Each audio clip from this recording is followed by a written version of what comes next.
Hello everyone, it's been a while since I've streamed, so welcome to this Crazyhouse 960 Team League match. I'm just about to challenge littleplotkin to a game of 5+5 Crazyhouse 960. So there's a little bit of a delay because it counts for the Team League points, and I certainly don't want any interference from the chat if anyone will watch. It's not published on Lichess, so I'm not sure how people are going to find out about it, but I guess if you follow me on Twitch or you're following the calendar where these matches are published, then you may have heard about this match here. So this is the website PieChess down the bottom left hand side, and just going to bring up the players page. As you can see, there's normally not many people online because it's a fairly new site. It's a kind of offshoot of Lichess with many different variants. I'm just about to challenge littleplotkin to a match. How do I do that? Cross swords button. Crazyhouse 960 with a tick there, and it's 5+5. I think we are playing a 4-game match, and the position will stay the same after the first game. So one white, one black with the same 960 position. And after 2 games, I think it's going to switch opening positions. So we can see the challenge up the top here to littleplotkin. So if he's online, he should see. I'm not exactly sure whether it comes up with a window or you just have to click on it on his window. I don't know how it works. I've never received a challenge on PieChess before. But yeah, I just thought he might be back in a few minutes, so I'm sure we will be starting very soon. It was actually scheduled to start an hour ago. I'm not sure what happened to him, but it's quite late Canada time. Says Mugwort just joined the lobby, but I think I've been here for a couple of minutes already. Just going to send him a reminder on Lichess. There we go. Challenge set on PieChess. I think I spelled it wrong.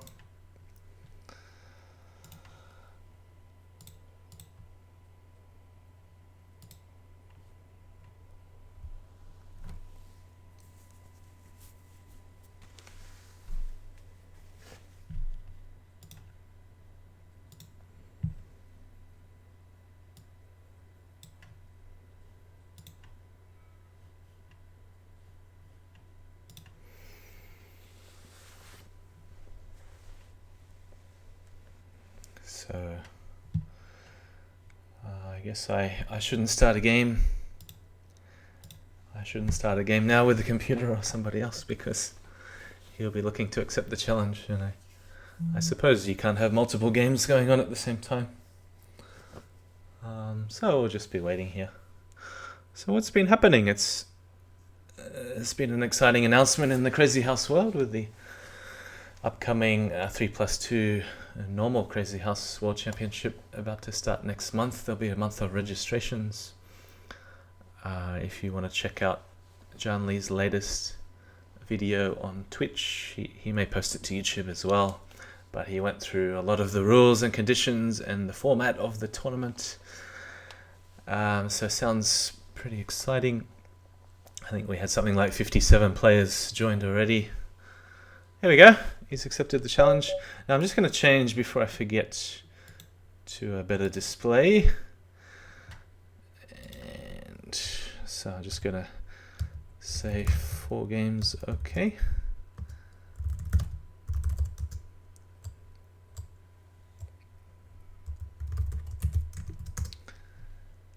So doing 4 games of 5+5. Alright, so let's get started. I see my time hasn't started yet, but I don't want to wait too long. I think the game should be pretty much continuous. So I'm just going to make a move in a few seconds. I haven't really thought too much.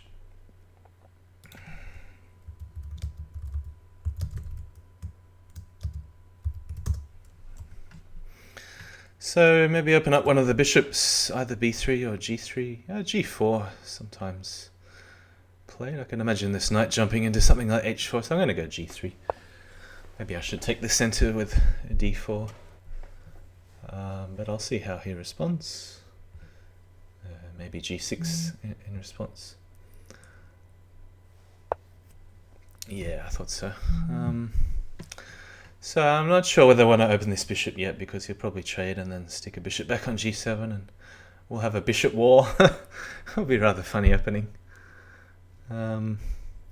Any weaknesses to exploit? f2, f7. Yeah, I wouldn't really call it a weakness at this stage though. Maybe I should just go d4. Yeah, claim some space in the center with d4.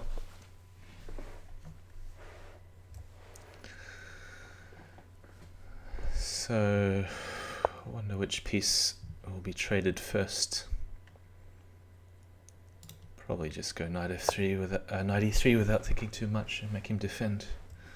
The d pawn, b6, and I should probably open up the bishop as soon as I can on a1, otherwise it'll be buried there. Right, knight e6, and no immediate threats. He's just playing sensible moves, assuming that I'm playing sensible moves, of course. Maybe I should castle. Is there any way for him to get a knight? I think... Oh, actually, he could take a bishop, but that's okay. He could sack a knight here, but I can't really see what it does. Maybe I'll just play something like bishop g2 and to stop any potential knight at h3s. I don't really have any attacking ideas at the moment. So d5 really the only target here.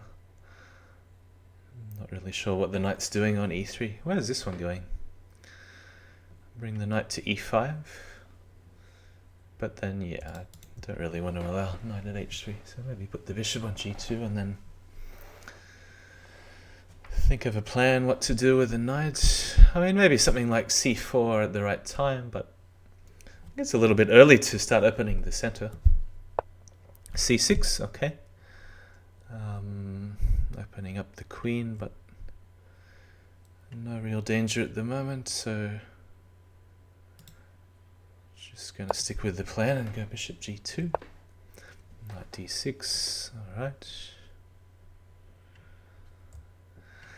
Yeah, so I get the idea is to protect this so he can play knight d6, because I can't respond now, knight d3. But now maybe c4. Take, pawn takes, pawn at f4. A little bit concerning, maybe. Could also take with the knight, but then knight takes, d4 is hanging. I don't know who those trades are favorable for. Maybe knight g4, and then knight e4.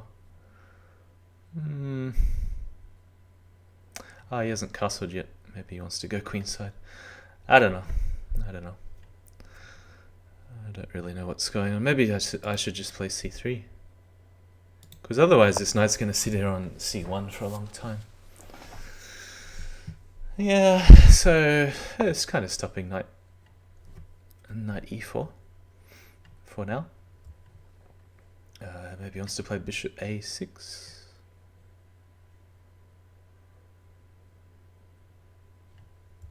I'm also thinking about aggressive moves like f4, f5. Yeah, I don't know. I don't really think that's worthwhile. Probably just knight d3. I'm guessing bishop a6. So e2 is a bit loose, a bit soft. I've got to do something to defend if I want to move this knight again. Maybe play knight b4 after rook e1.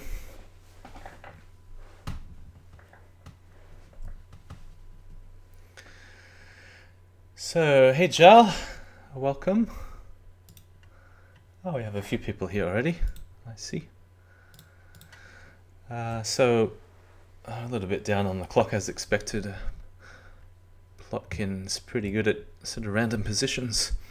I don't really want to take this now and let the pawn creep closer, so alternative.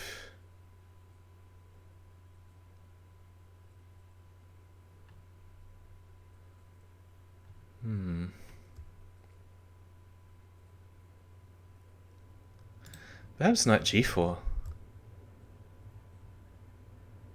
What is he threatening? Something happening on f2, maybe? Take. Yeah, at least this is the way to guard f2 with ideas of putting the knight on e5. But I would like to challenge this knight on e4. Yeah, I don't want to play f3 because then the queen's coming in here. Although maybe it's not so bad. Yeah, I don't need to allow it.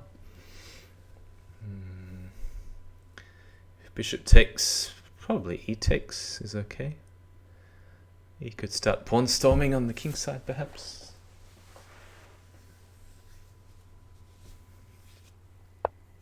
Bishop g7, I guess he's waiting for me to play knight e5.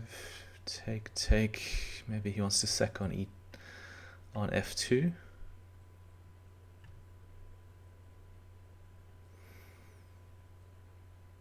So what about knight b4? Yeah, a bit of a strange move, having these two knights on b4 and g4.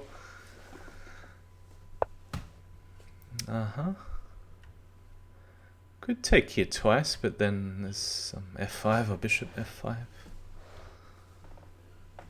At some point this game is just going to explode. It's just a matter of when.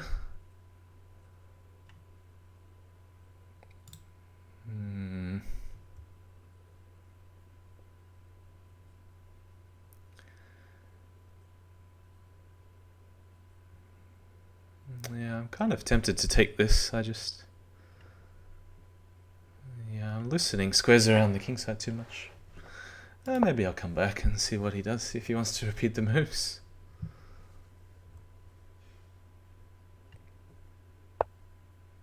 Castle. Okay, so now can we go knight e5? Or the other knight to e5? Maybe the other knight to e5. f6. Alright. A little bit unexpected.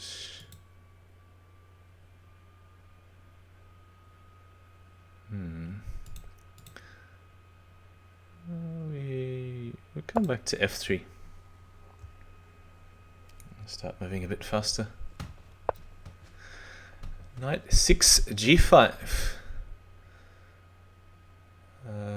Yeah, again h4 is too listening. g3 is his target.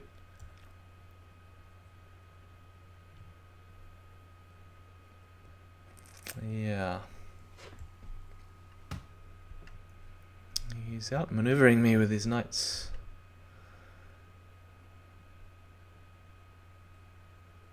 Maybe knight f4, but then yeah, I may have to sack a piece for a pawn, or I guess I'm inviting him to sack on f2. But he'll have to pick up a knight here to achieve anything. Knight f2, king f2, knight takes, e takes. Yeah, that's a little bit worrying.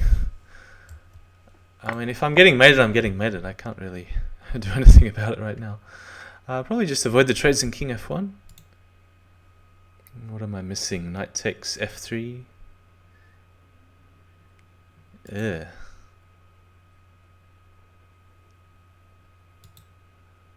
No, actually I changed my mind. I'll go king f1 now. I didn't want knight at d2 coming, winning the queen. Yeah.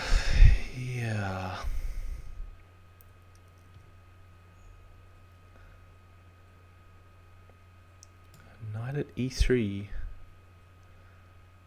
He's going to go bishop at h3 check. Just barely holding on after king g1, but maybe surviving in the short term. He'll still need to pick up a heavy piece, I think, to really do anything.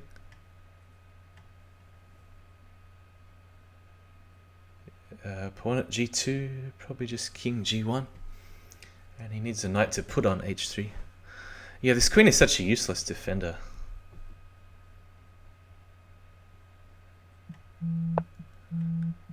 bishop c8. Yeah.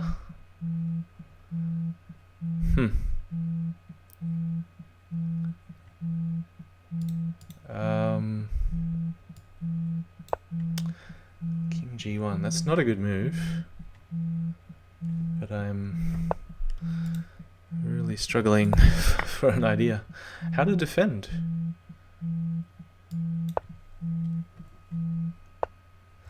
Yeah, I gotta make some room for the king. I think I'm pretty much toast. Yeah.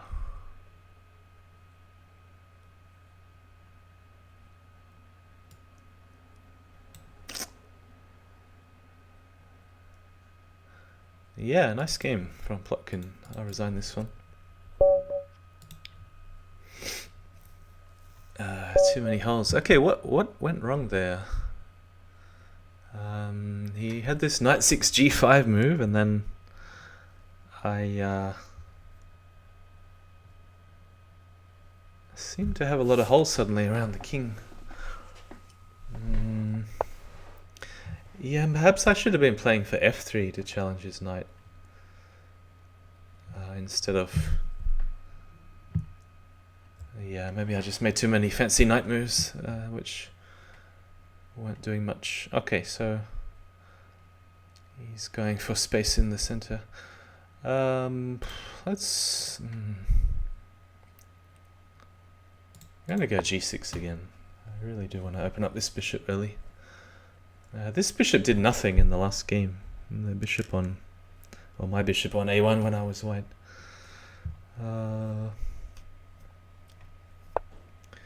d4. Knight e6. d5. Yeah, dancing around too much with the knights again. I'm gonna go knight d6. I'm assuming he's not going to push here. I'm inviting him to though. Okay, b6. Yeah, I don't like b5 because it weakens the c5 square too much.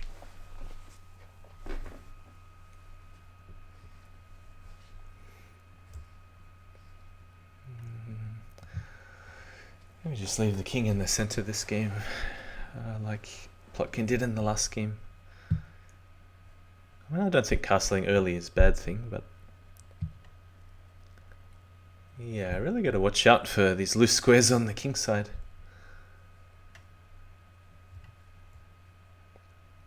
So, g3 is slightly illegal. So he's got to find another way to defend the pawn on e5. Anything wrong with knight f5 and trading this way? Maybe the queen is firing down on... I don't really see what's wrong with knight f5. And knight e4 I suppose is also playable. Knight at a6 a problem, queen c8. That seems okay. No some other mate possibilities. There's knight at h6 too. Knight at h6. But then I have knight f3 check and rook takes g1. Yeah, it gets pretty hairy. Let's see if he wants to trade. I mean, okay, so I guess in one sense it doesn't make sense to trade because then this knight is kind of awkwardly placed. So I'm thinking about knight h4. Knight h6, knight g4 is another choice. I guess he's going to go h3.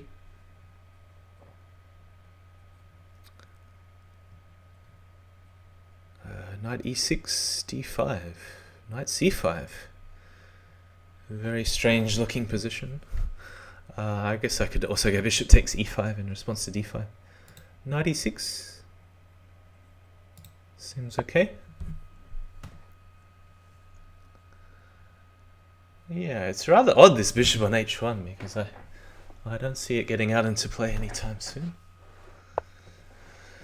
b3, he's perhaps going for a big pawn grip. c4. Alright. Just struggling to find an idea. Knight h4. Could possibly take here a couple of times. What happens after? Knight takes, knight... bishop takes e5, knight takes f5. That doesn't work out. Knight takes, bishop takes. I just want to pick off the pawn on e5. Maybe c5. But then d5. I can still take here. Yeah, that's good. Let's go c5. Very different, wildly different to the previous game we had. So bishop takes, queen takes, d takes. I wonder if I can afford to go d takes trade off. Oh, hang on a second. Trade off the rooks. Is my king too exposed? It was the original intention, but let's see. Take. He can take e6 directly. F takes is also a possibility. I'm gonna do this. Looks like fun, even if it gets completely busted. Just thinking about d takes. Rook takes rook. Queen takes may be playable because then bishop takes his pawn at d2 check.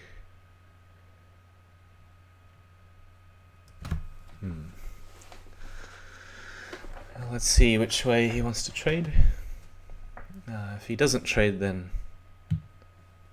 probably pawn at d2 is a threat, or gotta watch out for the knight trade at the right time, because it looks like he only has one knight in hand, but he can always pick up a second one if he needs it to mate.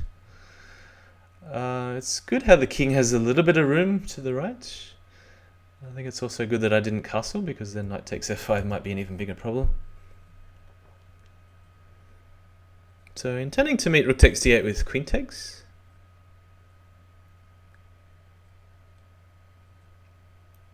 With a big threat on d2. So if he has to cover the d-file somehow, then how does he do it? I'm kind of half expecting bishop takes. Oh no.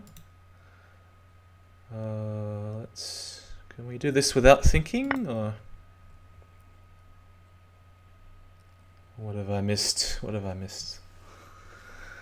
I got all the knight drops covered. There's a rook at d1, I guess possible. Rook at d3 or something. I wonder if we're just going to play this game of plug up the d-file with the rooks and exchange. Yeah, rook at d1. Okay, so does pawn d2 get anywhere? That's the first question I should ask.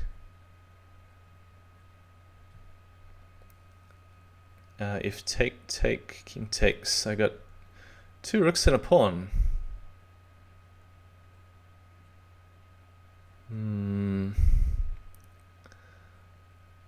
Doesn't look all that convincing. Could put a rook back first and then try knight takes knight, threatening knight at e4. It does look a bit hard to stop. Yeah, but then bishop takes e5, knight at e4 check, king c1, and the bishop covers b2, so even if I go... Oh, hang on, but there's a rook at d1 check, take, king takes. Where are my knights? Here and here. Oh, I've lost count of the rooks. This is a bit difficult to calculate. My mind is just a bit of a mess calculating these long lines. I'm going to go for it because I feel like I'm pretty safe after rook at d8. So the idea is just to stick a rook back here for safety, if nothing else. And then think about whether I want to go knight takes g3. The other choice is, I mean, I could perhaps just take on a1, even pawn at c3, but I'm running out of diagonals if knight takes. So I kind of forgot this d-file is blocked as well. For some reason I didn't consider that. very messy calculation. Yeah, I think this is a very important piece. I don't just want to give it up for nothing. So what about bishop a1, knight at c7, king f8? That's okay. You can throw in a check if he wants. Rook is doing a good job here as well. The bishop for the moment covers. I guess he's just going to take it after the check. King f8, queen a1. He's gone this way, okay. Only knights in hand, that's important to notice. So I don't have to take this straight away. What about just throwing in an annoying check here? But then maybe c3. At least I can extricate the bishop. He's probably looking at mating ideas after knight at c7, king f8. I'm just going to trade the house. Take again. The idea was to take the knight somehow, but I'm just worried about getting mated after check here. Here, bishop at, and then there's a smothered mate on d7. So I need to cover c7 first.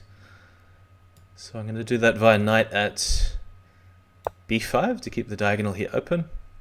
I got c6 covered, so now I'm free to take this back. Or should I throw in a check? What about g-takes? Yeah, I just lost track of the time. 13 seconds. 5-second increment. If I have a winning position, then it's all good. I should be happy enough to just play the forcing sequences, but I'm assuming he's going to stop knight at e4 check or guard essential squares like d2. And I've got to decide, well, maybe it's another option to try and win the queen with a sequence of knight checks. Aha, I didn't consider this one.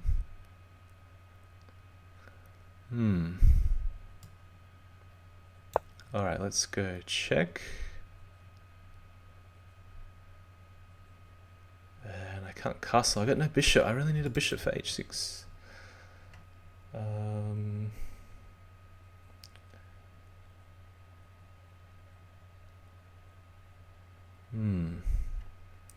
I feel like black has got to have something, but just finding the right sequence of checks.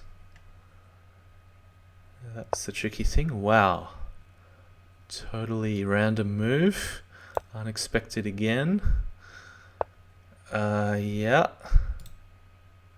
Okay, check here. If he steps backwards, what do I have? Pawn at e2 check, king c2, rook at d2. Is it good enough? There's also a sneaky bishop f3 I'm looking at here. Idea rook takes g1.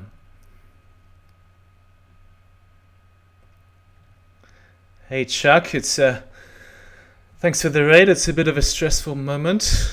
12 seconds as usual if you watch my streams. I've always got 10 seconds or less. So littleplotkin actually destroyed me in the first game. I think this is a neat move. Let's see if it works out. He was hoping to be safe on e1, and I'm trying as hard as I can to take away that option with the extra, sneaking in the extra diagonal piece. Yep. Let's see. How do I do this with checks? Knight e2, knight takes rook. Yeah, so just rook there is an easy mate. Alright, so 1 game all, 2 games to go. I think we switched position, but let's just see. Hang on. It's very similar to the previous position. Let's see.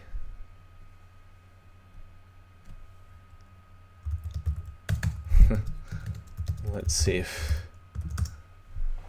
Plotkin can spot the difference. It looks very similar to the previous position. I'm just not sure about the king and the knight.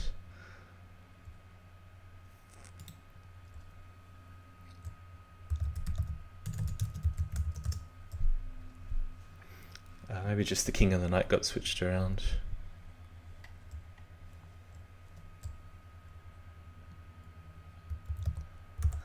Alright, so same thing again. I want to open up these bishops as soon as I can, so I'm going to start this time with b4. So now that... Oh, actually, I'm still weakening the same squares. Oh well, it's a different first move. Probably not a good... You should go back to the lobby.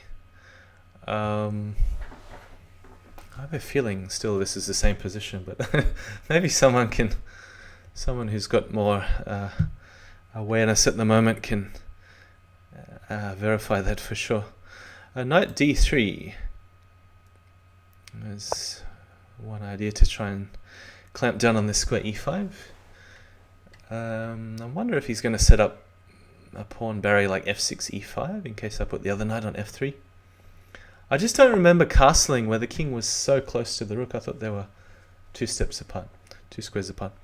Knight e4, yes, I mean similar sorts of ideas to especially game 1. So there's h2 was now maybe h2 was undefended in the previous game. So I'm thinking about f3, or I think knight f3 is also fine, just to cover h2. Knight d6, alright, so similar weak squares in my position, c4 and e4. Should I just...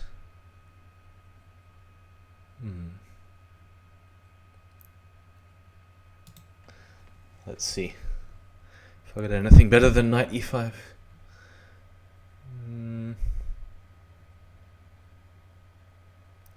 I might even go knight c5 and try and challenge this square. Half expecting him to play b6. I think it's kind of useful to keep this bishop on a1 open now that I've bothered to play b4.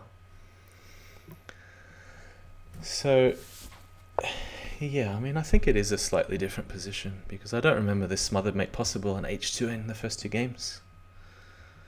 So he's covering a possible knight at d7, which was the trick with bishop takes f6, and probably just plunge the other knight into... Well, knight g5 is an option. That's interesting. Knight g5 h6, bishop takes f6. If h takes, there's a knight check here. That's... Oh, but then what about a response like queen f5 or queen g4? Bishop f6 is still good anyway, so I think it's a big threat to play bishop f6 here. So again, I'm trying to be fancy with the knights a bit like game 1. It didn't work out very well in the first game, if you caught that one. So I'm just going to stick to the plan. Whether it works or not remains to be seen. I wonder if I could have started with g4, queen takes, then bishop takes f6. Because then if queen takes, there was a knight at d7. Knight at e6 check was the original idea. I'm just going to stick with it because I see c7 is unprotected.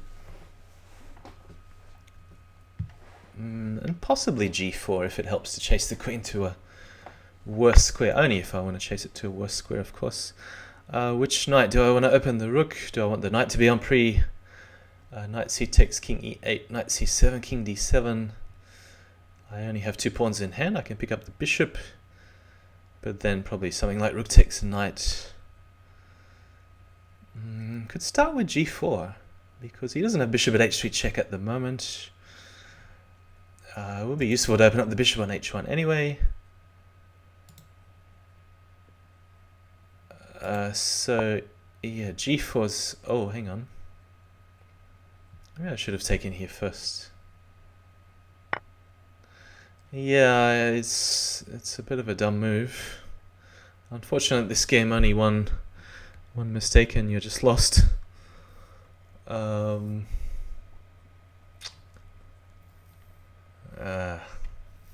was terrible.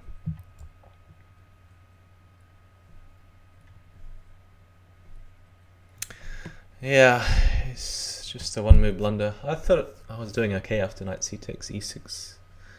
Maybe g4 to follow. But there's bishop at h3 check. Yeah, bishop g2, take everything. He's going to have what, 2 knights, bishop rook. It's It's probably more than enough.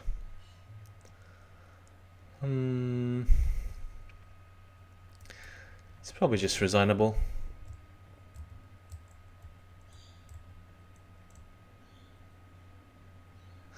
But yeah, alright, I have to do it.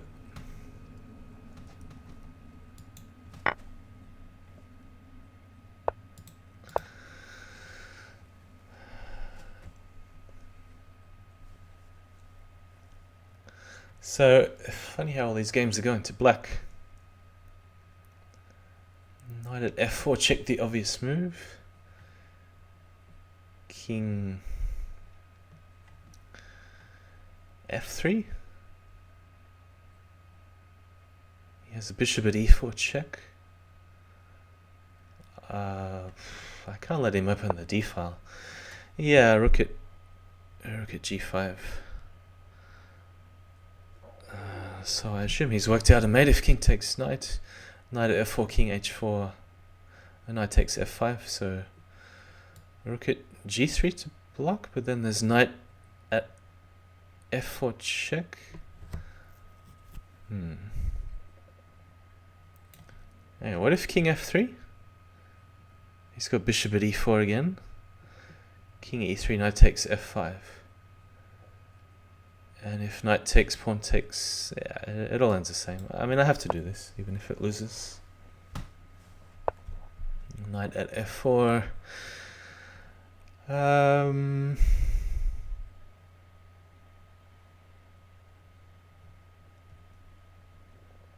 King f1.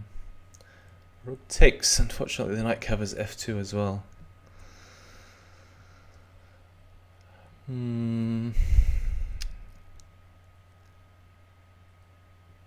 So I think it's just a forced mate in 3, but let's have one more look. King f3, bishop at e4, take. Yeah, I mean, I gotta do this because knight f4 also stops the counter check on e6. And I have to take it, otherwise it's mate with knight at f5, and knight takes f5. And I assume it's gonna be mate in 1.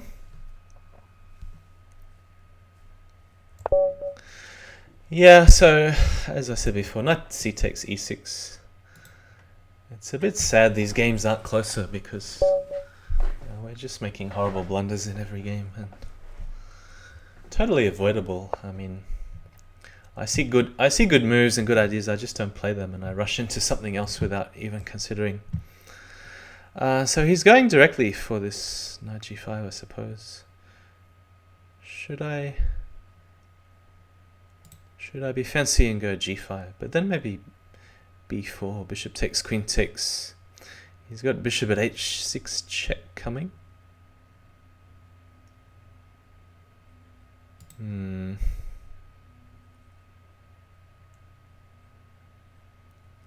I don't want to play g5 and then play f6, so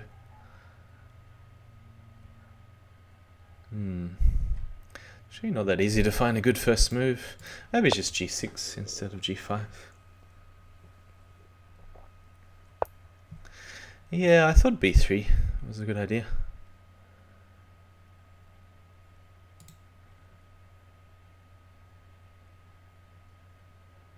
So what happens on takes? Takes bishop at g7? Is he going to stick the bishop back on e5 or something? Hopefully he sacks the queen or something outrageous. Yeah, bishop d4, bishop e5. So the queen wants to come out to party. Shall we allow it? Alright, let's see how many times he wants to do this. Bishop at g7 again. Queen h4, yeah, so knight f6 was the original intention, but let's see. One advantage is it does clear the square e8 for the king.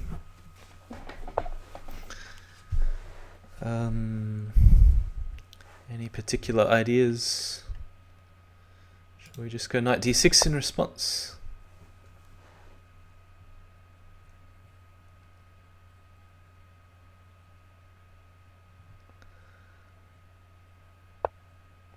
Knight DE5.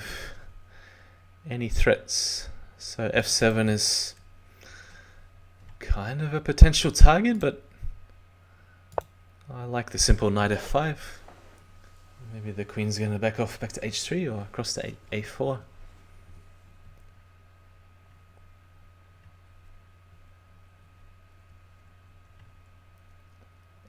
Perhaps just D6 next to kick away the knight. Although it does weaken some of the light squares here if he wants to sack on F7, so perhaps... hang on, am I... Oh no, I'm not lagging, it's his time. So yeah, especially with moves like Knight G5 coming, I do have to be very careful to not allow a sack on F7. What about the outrageous move castles? What about castles queenside? Okay, then I have to make sure there's no smother made on E7 in case of, you know. Oh, he's gone Queen C4. Alright, so D5 is the obvious move. I can't see what's wrong with D5. Queen B4.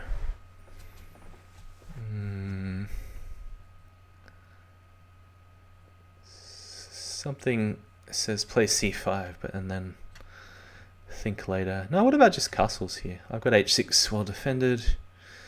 He might pawn storm me with G4, G5. So castles, is there any... I can't really understand what he's planning. So E7's covered, D7's covered. Maybe he doesn't know what he's planning either. He's a spontaneous kind of guy. What about B6 first? Yeah, B6 and then C5 looks good. Maybe castles. I still want to keep the option of castles queenside, but I'm just waiting for G4 to come on the board.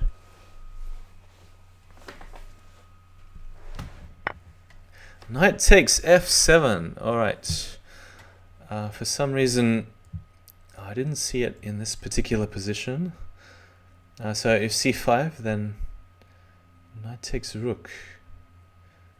Pawn takes queen.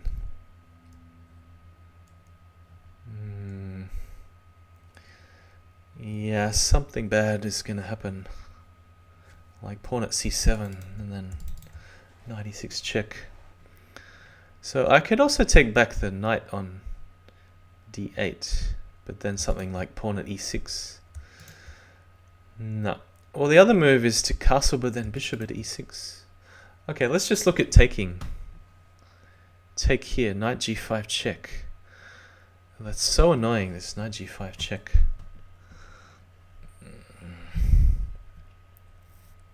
Yeah, part of me wanted to play H6 last move too, or castles. Knight G5 check, knight king F8, knight E6 check, king E8. What next?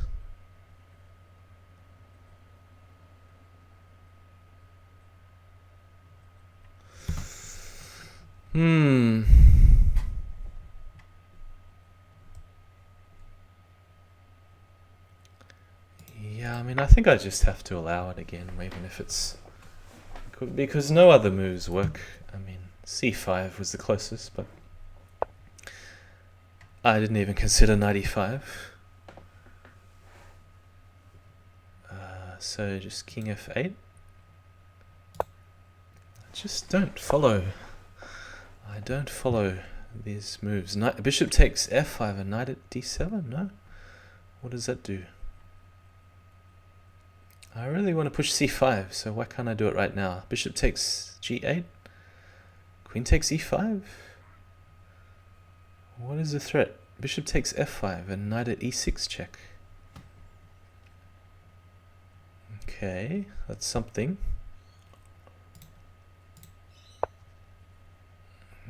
But I don't have to play C takes B4. There are other moves.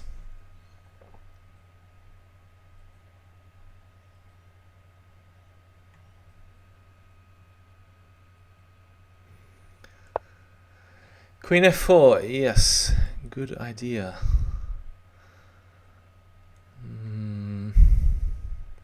Alright, now I'm in a big doo-doo.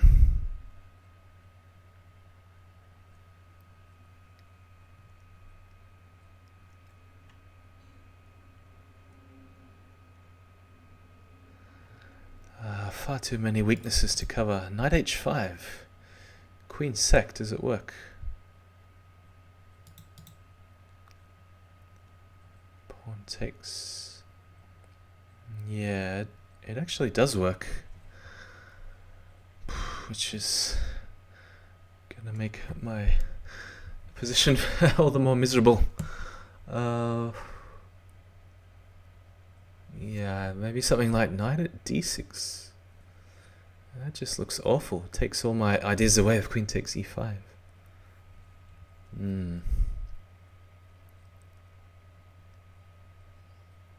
Knight at h5, I suppose. No, it still fails to the same thing. Yeah, I don't see a move. I actually don't see any move at all. Knight at d6 is about the best I can come up with. The threat of queen takes f5 is just too strong, followed by knight at g6. The biggest problem is that I see all my opponents, well, not all my opponents' threats, but I see enough of them to get scared and not find a lot of the best moves. Knight at e6. Okay, so I can't take this. Yeah, I don't know. It is getting harder to find a move. Maybe I can't castle. Okay. Did I move the king earlier?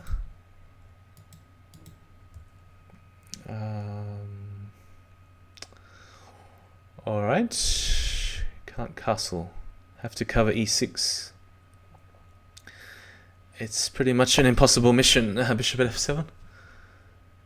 Knight takes. So at least then I can grab the queen.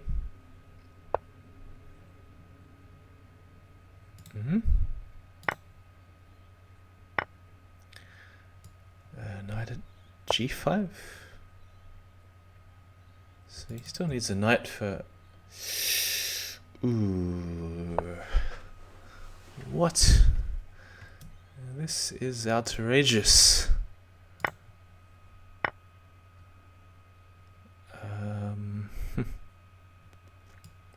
Queen at g5? I don't know. It's barely holding on.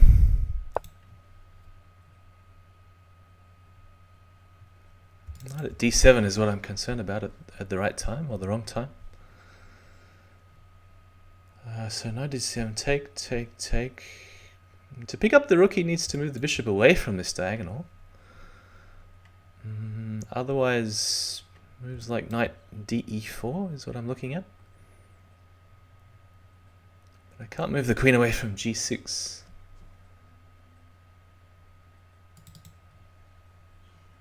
Gonna keep the knight. Yeah, okay. Queen h4, queen h6. Queen h6, g4. What?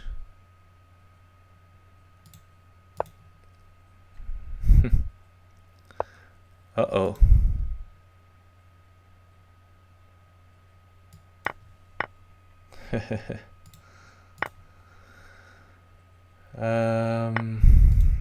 This is a bit desperate, but what else?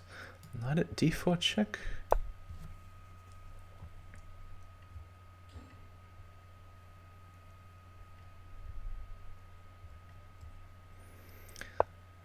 Oh, that way again? Are you serious? You can actually go that way. Huh.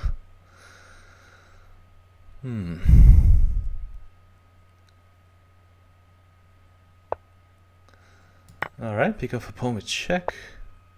f4, making space. Good idea.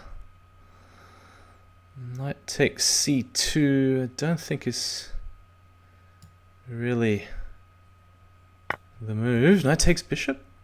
Queen here, take. Rook takes. Oh, he's got two queens. Uh-oh, I didn't see that.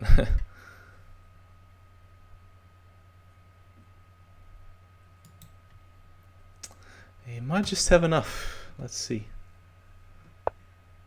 Ah, clever. Very clever. Oh, nice move. I missed that one. Yeah, knight at e5 to finish. Ah, good job.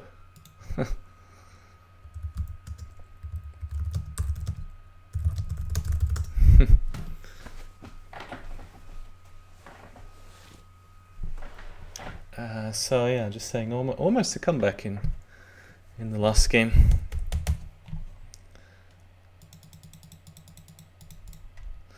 Let's see if there's anything after f4. Yeah, just too much material down. If I could pick up the bishop with knight takes e6 and not get mated, of course, I'm not doing that badly, but knight takes c2, I think he's just going to go king f2, there's no more checks. And then I can't get rid of the bishop on e6. Bishop takes f4, just pulling too many pieces, I think, away from g7. So, any other chances here after king e3? Knight takes c2 before f4, I suppose. Knight takes c2. Not sure which way he's going. e2, knight d4. Come back check. King here, pawn drop. King g2. Yeah, I'll probably run out of checks eventually after pawn at f3, king h3. Maybe deflect the bishop away and then. But he's still got knight at e6 coming, so I think it's just winning for white all the way.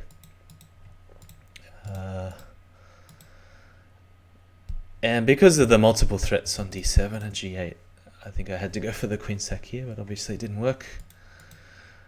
And yeah, so queen takes h2 fails to knight at g6 and knight takes g6. So that's why I had to go for this. I couldn't see any other moves to survive. So Plotkin took the match 3-1. It was just a 4-game match. And I really feel like 2 games is just way too short. I mean, I'm only just getting warmed up and the match is over already. Some pretty horrible blunders in games 1 and 3 and 4. I'm just trying to come back to the critical moment. I think it's lost probably for a long time. Yeah, so his idea is, I suppose, yeah, I mean, he just wants to push g5 and knock the queen away from g6. Perhaps there is a saving move, but I have to be very precise to find one. To make luft for the king somehow, or to clear away a square. I mean, I do have knight takes f7 as an option. But, I mean, obviously it's returning a lot of material this way, or even bishop takes and threatening knight at e6 with a mate. So even considering a queen sack on top of that, queen takes e5. And then find a way to cover the square e6. Any other ideas? I can't take here, I can't move the queen away from g6. Yeah, I don't really see a lot of other options here, so queen h3 check doesn't get anywhere. Yeah, I probably have to sack something like knight takes f7 and queen takes e5. So just coming back a little bit further. Yeah, I mean, I went to h6 straight away. Queen h5 is just going to run into g4 anyway with the same idea, so I can't see any improvements here. Yeah, I mean, again, I have the choice to return some material straight away, but I think the problem is knight takes f7. Perhaps this was a bit better than whatever happened in the game. So knight takes f7, and try and preserve the queen. But there's no good move to hit the bishop. I wonder if queen takes h2 comes with a threat. Nah, it doesn't look like it. So probably just move the queen somewhere, queen h5. And the knight's kind of misplaced. I guess he has to figure out a way to extract the knight off f7. But I don't see any obvious play for white after this. So perhaps knight takes f7 was a move for black in this position. Because I still have to keep this knight tied down to d7. So yeah, maybe knight takes d7. But how did this mess happen to begin with? Bishop f7 I think was a good survival move. It was about the only move that I could find. Otherwise too many threats with all the queen sacks on f5. Yeah, so his trick is if any knight lands on h5, he's going to sack here, and then knight at g6, take, and pawn at f7 to finish. And I thought there was maybe one other move in this position I could have tried. Something like knight at g5 perhaps, but then just bishop takes. Yeah, it's still pretty awkward because it looks easy to hit the knight away from g5. So perhaps some queen move on the 4th rank, or even just h4 or f4, something like this. h4, and knight at h2, king e1. But the critical moment actually happened a while ago when I played b6 hoping to have time for c5, but I really should have either castled or h6 was the other move I was thinking of. But actually that allows knight takes f7 anyway, so yeah, probably just castles here will be the safest move, and then go for b6, c5. And I'm reasonably happy to play black in that position after castles. I just somehow thought it was legal later on, but then I forgot I took on f7 with the king on move 11, and then came back to f8. But otherwise, I was reasonably happy with the moves before this. I thought knocking his queen around was quite good for black. So yeah, the key moment was just I played b6 one move too early when I should have castled, and literally switched around the king and the rook. So the rook is covering f7. Yeah, you could try something like knight g5 perhaps. But then, I mean, sacking two knights it's not so worrying. I probably have time for b6, c5 in that case. But anyway, there could be a bishop landing on e6, so maybe I do have to watch out for knight g5. What's the response to knight g5? Perhaps c5 straight away, and then queen takes, and queen takes e5. Yeah, looks reasonably safe. Okay, so I'm not sure if anyone wants to challenge me on pie chess now that I'm here, or perhaps we could take a look at a couple of the previous games in a bit more detail. I mean, if you rewatch the stream, or I post it on YouTube later on, then you could probably someone's analyzed the position already. Maybe we should take a look just to see if what I was spouting was complete nonsense. Yeah, I mean, I thought there was a moment when black was doing okay, as you can see. Actually, I'm not sure what you can see now. Yeah, the graph doesn't show very well, but as you can see, it's very up and down. But just highlighting the critical moments that the computer is thinking. I haven't analyzed many positions in 960 with the computer at all, but it is interesting to analyze it from a human perspective first, and then to see if the computer agrees. So yeah, it's kind of changing its mind here. Knight d6 is a way to cover the square f7. Don't know what it thinks about castling here. But obviously knight takes f7 is a very strong sacrifice for white. For some reason the computer didn't like this move, knight at e6. Didn't really think much of the queen sack. And it really didn't like pawn at f7, because just queen takes e5. And then you can allow this because black has the knight on d6 covering f7. So, I didn't even really consider queen takes e5 in that moment. And yeah, pretty much all smooth sailing for white. There was a chance perhaps with bishop takes f4. I guess the idea is that you can take here with check, and then just start putting pawns and bishops everywhere. I suppose it's a way to reach some relative safety for black. And that was the last chance to get back into the game. So yeah, that was an idea I missed, to go knight takes e6 with check. Alright, so just coming back to the lobby on pie chess.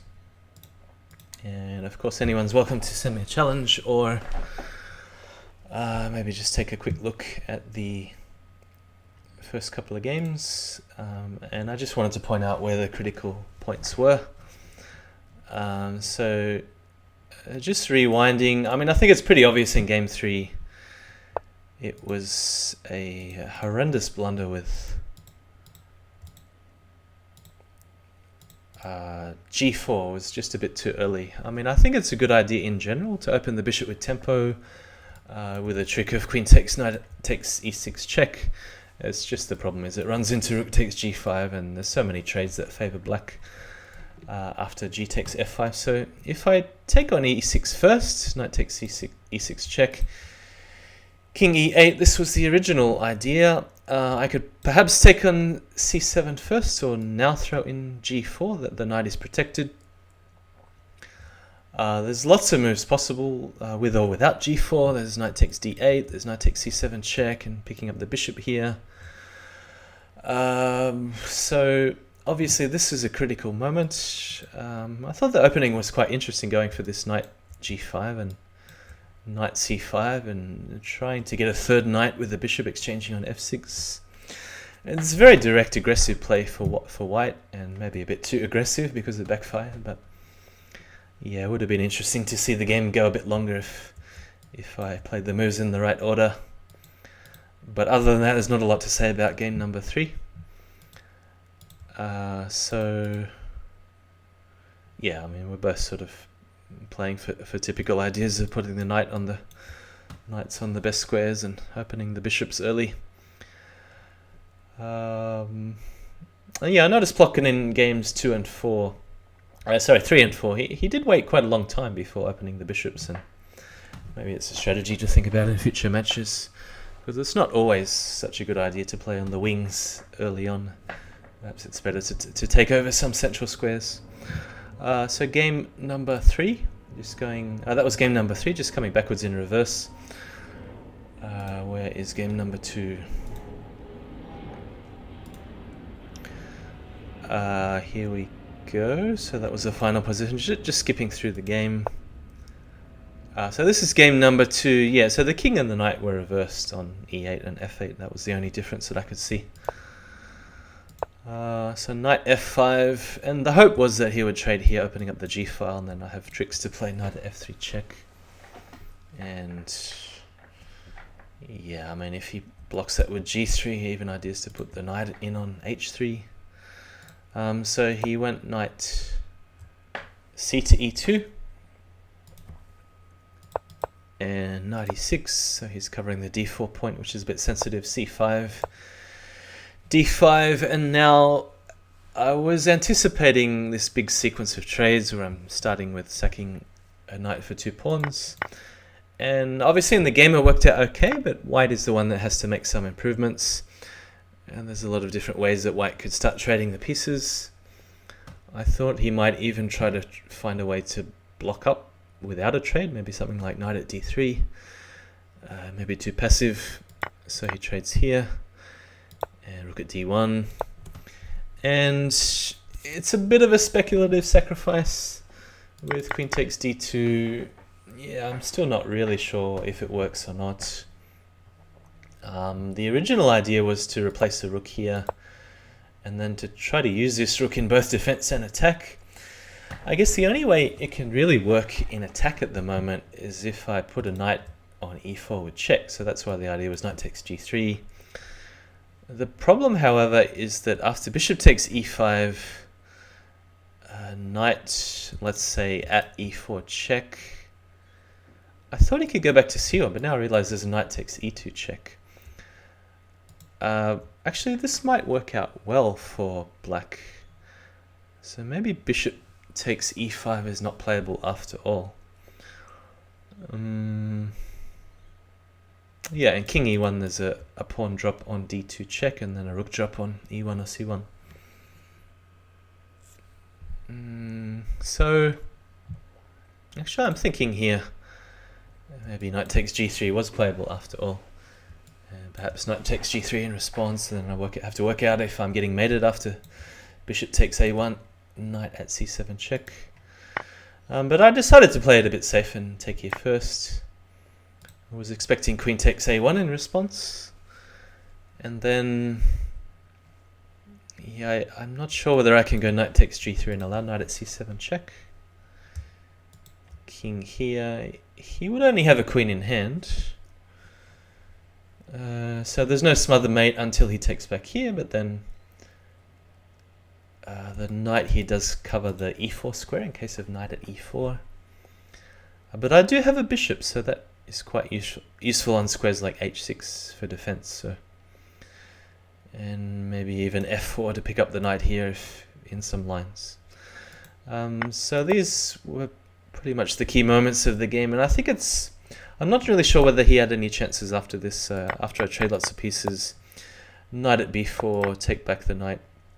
Bishop at a4 is probably his best try, because it means I can't move this knight to attack, on c3 or d4. I mean, maybe there's some safer options for white to cover the square d2. Not really sure, maybe something like bishop at e3.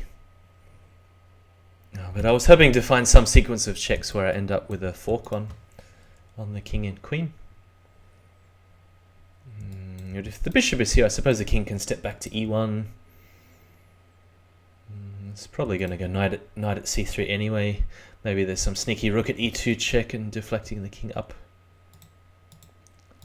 Yeah, and just going forwards to the end. Yeah, I really don't think there's any chance of survival after king e3. But it was looking good anyway, so knight at d5 check.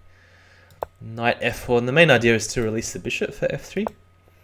So I suppose he's hoping for something like rook at d2 check, king e1, rook e2 check, king f1, and then I'm running out of checks, and this is a big threat to take on b5. It's a very sneaky move, bishop f3 check, and it should be all over from here. And because if this way, then pawn at d2 check. Yeah, so just picking up the rook. No, sorry, it is with the check, and I have too many rooks in hand. And if g takes f3, yeah, it's going to be a similar sort of finish. So rook at e1 and queen at d1 or e2 to finish. So just a very quick look at game number 1. Where are we up to? Game number 1 is here. 1, 2, 3, 4. So what were the turning points? Yeah, I started very slowly because I'm totally unfamiliar with 9-6. I mean, obviously everyone is with the starting position, but just to choose an initial strategy and set up whether to play for outposts for the knight or central pawn pushes or open files for the rook, open diagonals, whether to focus on king safety or just go all out for the attack like I tried to do in game number 3, which incidentally was the only game that I won, so maybe I should think more aggressively. Well, actually, sorry, game number 2 I won, and I did actually go all out aggression in game 3 and just made a meal of it. So sort of symmetrical position for the first 5 or 6 moves. This is interesting because at some point I suppose he wants to take here and then sack a knight on e2 and follow up with lots of exchanges, so I'm not sure whether to just ignore this completely and play for f3. Perhaps it would have been better than what happened in the game, going for f3, just to keep the knight at bay so it doesn't come into e4. Because in the game I was trying to bring both knights to e5, it just wasted a bit of time this way, but yeah, after f6 I just didn't find a good follow-up. Maybe I should have played more aggressively and gone bishop takes. I'm not sure what the response would be. D takes e4 and then look for some sort of aggressive follow-up. I don't know, I didn't really like the look of knight at d7. I had a look during the game, but I thought at the very least he could just sack the queen for 2 knights, and then I don't really have much. So I came back, but yeah, this is a nice move. This really caught me by surprise, knight 6 g5, because I would like to play the move h4 and then make him take here and take back with the e-pawn. The hesitation is knight takes g3, because this is the idea that I missed, f takes and then queen takes g3. And I think there's just too many holes on h2 and h3 for me to cover all at once, because he has pawn at h2, knight at h3 all coming, so That was the concern. Otherwise, h4 would have been a good idea. But the way it turned out in the game was an absolute mess. A very nice queen sacrifice, and probably decisive already. I just think the queen here is such a horrible defender that there's no way to stop the bishop landing on h3 and more trades happening. I mean, at some point he's going to pick up a knight or a rook, which is a piece he's going to need to mate. The knight is just the knight and the queen, I should say, just horrible defenders. So, I mean, even if I had a pawn for g2, just pawn an h3 in response, and it's totally game over already, I think. So, yeah, I don't think white has any chance to continue the game. I tried to defend some squares around the king, but it's, yeah, I mean, here it's already, yeah, just completely impossible with the bishop coming in. It's quite nice that he kept the bishop on the board, used the bishop on the board rather. So yeah, so probably the turning point was this move knight 6 g5, and I have to find something better than knight f4, but I'm really not liking the look of my position. Perhaps something obscure like knight h4 is a move, and just trying to keep all the pawns here at home. I'm really worried about something landing on h3. That's one of the problems in the position.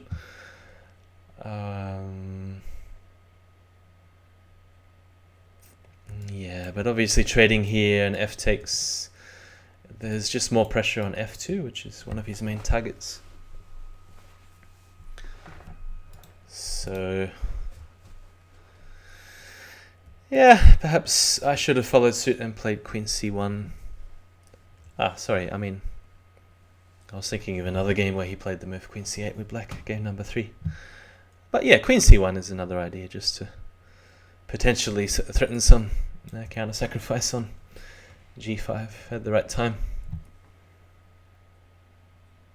Yeah, and just wait to see what he's going to do. I mean, maybe his idea is bishop c8 and something landing on h3.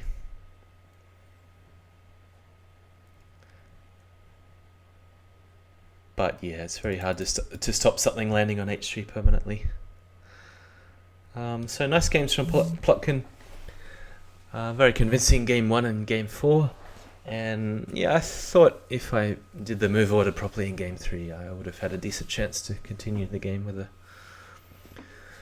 with a very dynamic, exciting position. But unfortunately, I spoiled it.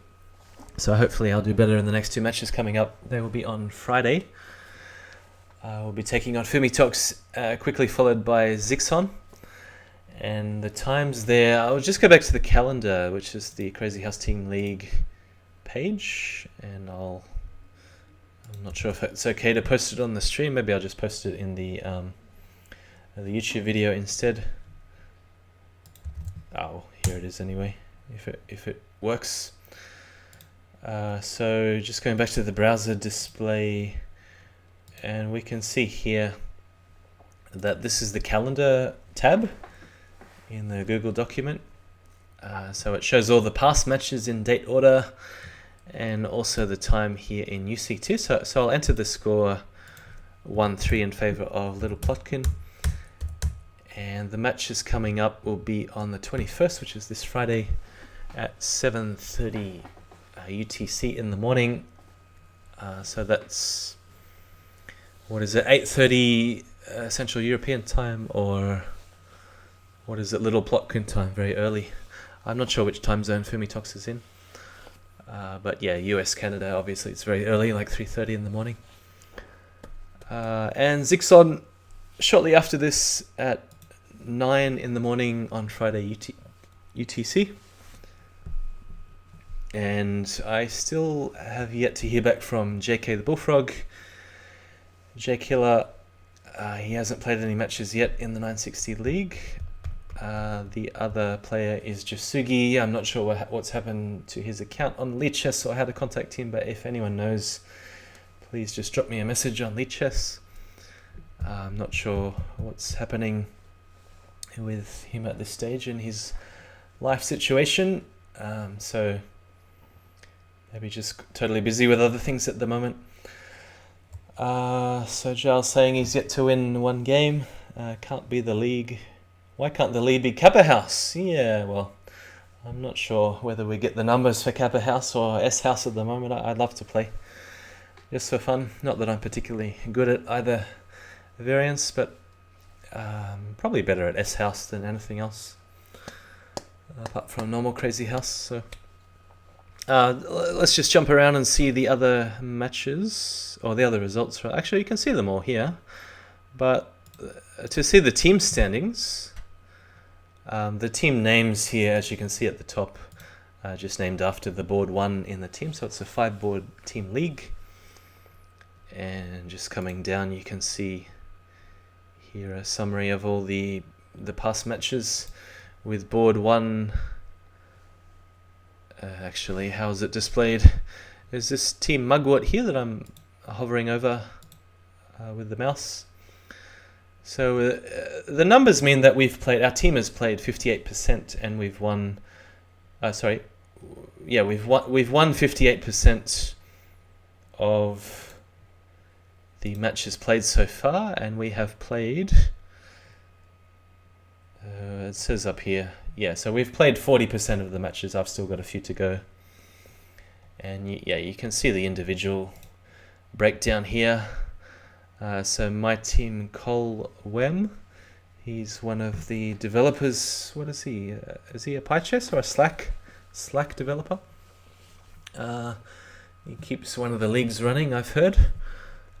So he must be very busy doing other things. I actually heard his mother is quite sick, so that was a while ago, and I haven't heard anything since. So he's obviously busy with other things in his life. Other team members, the Lone Wolf has completed all his matches, has a pretty good score of 70%. PKR 5025 has scored 63%, but still has a few to go. And Crixo has scored 33% and has played 3 out of 5. So we're hoping to finish the league by the time the 3+2 regular Crazyhouse World Championship starts, which is around the middle of March. So there's still another 4 weeks to go or so, but hopefully we can get on with the match scheduling, which is back to here. So, okay, if anyone wants to send me a challenge in the lobby, I can play either Crazyhouse 960 or Kappa House or S House or here on PyChess. And I have no clue about any of the other variants. So just to see, where do you go, players, and then you can take a look at all the crazy variants on offer here on pychess.org. Apparently the www is important at the beginning, says GB Tummy, who's the main developer here. So yeah, it's got all these other crazy variants which I know nothing about. Shogi, placement chess, Makruk. So Giles says, want to play a game of standard Crazyhouse on PyChess? Yeah, I mean, if you want to play, I'm up for anything, Giles. It's a bit of a delay at the moment, but yeah, I mean, whatever you want. You just send a challenge to the lobby, and I'll accept. I'm happy to do a bit faster as well, like maybe 3+5, and yeah, no pressure scoring points or anything. But whatever you want, 5+5 is fine. Jal has so we've gone back to regular Crazyhouse. Yeah, I haven't actually played Jal many games at all in regular Crazyhouse. So I'm just checking the displays. Okay. Oh, hang on. Go back to the game display. Here we go. Yeah, so I had a big couple of matches against Shuanet on leechess.org. And yeah, if you check out John Lee's commentary, he caught about 6 or 7 of the last games in the match. It's been probably about 2 months since I've put together a stream. So I always say this, but I do find it quite difficult. Thanks for the follow, HT1992. Yeah, talking through my ideas and playing at the same time is really not one of my strong points. So not an excuse for blundering horribly, but I'm sure it does reduce my level a little bit when I'm streaming, and especially getting low on time. For some reason, I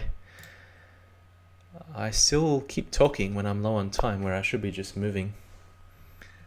It's just a bad habit that I'm too focused on one thing or the other, and I'm really terrible at multitasking. HT, welcome to the chat. There's a bit of a delay because we just had a Team League match, which Plotkin took down 3-1. And I was playing so badly, I think I was lucky just to take one game. But this is back to regular Crazyhouse.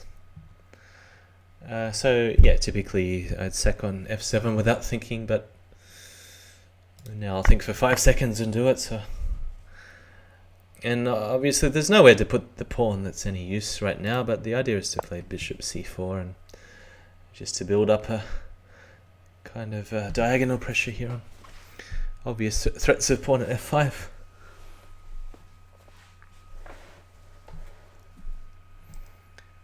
Emotes and stuff. Yeah, I mean, probably if I've had a few people ask me how they can subscribe, and or they say, why can't I subscribe? It's not working. A subscribe isn't working. I haven't even set it up yet on Twitch, so one day with the emotes and stuff. If you have Discord, says HT, I'll give you one emote for free. Yeah, I don't even know anything about that kind of stuff, so I'm a total noob when it comes to Twitch and Discord. I just know how to talk rubbish and play Crazyhouse.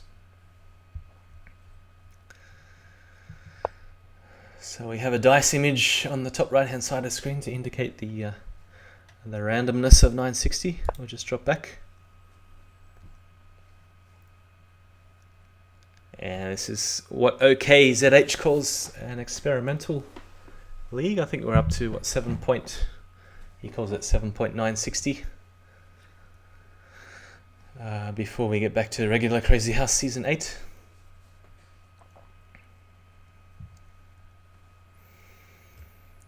See, I wonder how Giles going to deal with the threat of pawn at f5.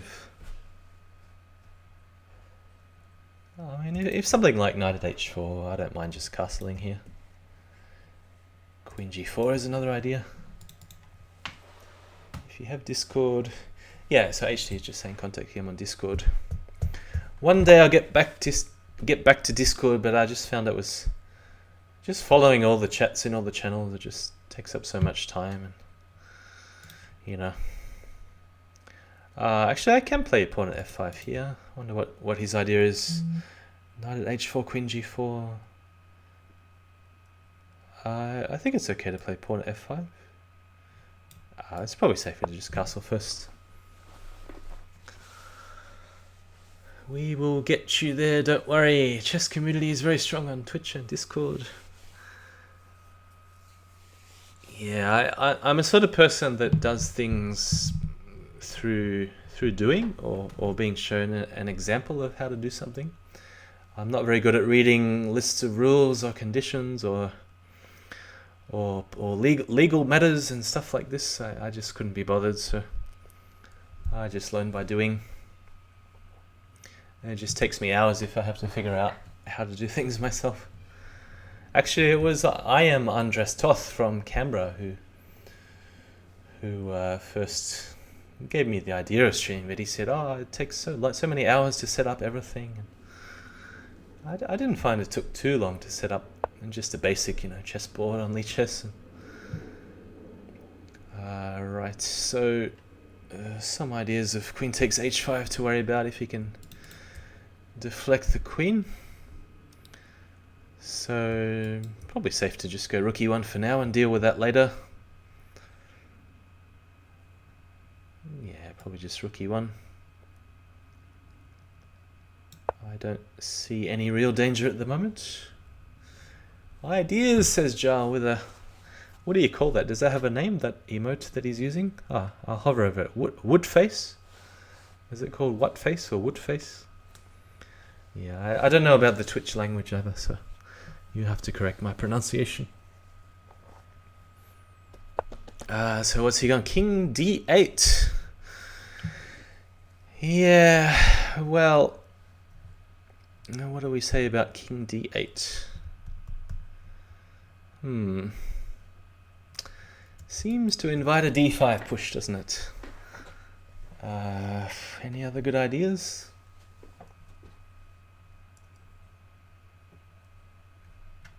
I don't know, bishop f4. Just trying to soften up the c7 square. I suppose he has knight at d5 in response, so I think if I'm going to play d5, I should do it now. I'm sure at some point I'm going to forget this knight is hanging if I decide to move the queen away though. I'm just going to have to keep remembering stuff like that. So yeah, I mean, what I think I should do more of is 960 streams, because I really want to get used to just talking and playing at the same time, and just try and lower my blunder rate a bit, because it's, I think actually in game 1 Plotkin just totally outplayed me positionally, but yeah, I'm really disappointed at some of those blunders. They're just so horrible. Pawn at e6, I suppose. Yeah, just to try and block out as many of his minor pieces as possible. But yeah, I mean, if tactics is my strong point, and then I'm failing to horrendous blunders, and I obviously need a lot more practice. Bishop e3, take, replace the bishop, or anything better. What about something more creative like pawn at d4? Bishop takes, queen takes, pawn takes, e7 check. Maybe he has to force. Maybe he's forced to sack the queen back. Queen takes, rook takes. What do I have left in hand? Do I still have pawn, bishop, queen? He only has one knight for h3, so that's okay. The rook covers that rank issues. So it's an interesting idea. The other move to consider is e takes d5, d4. It doesn't work so well sacking the queen this way. Bishop takes e7, take, because then he's going to have a bishop takes f2 check at the end. Another move to consider is knight takes g7, but then, yeah, maybe some rook g8, or I'm not sure how that works out. Queen g8 even.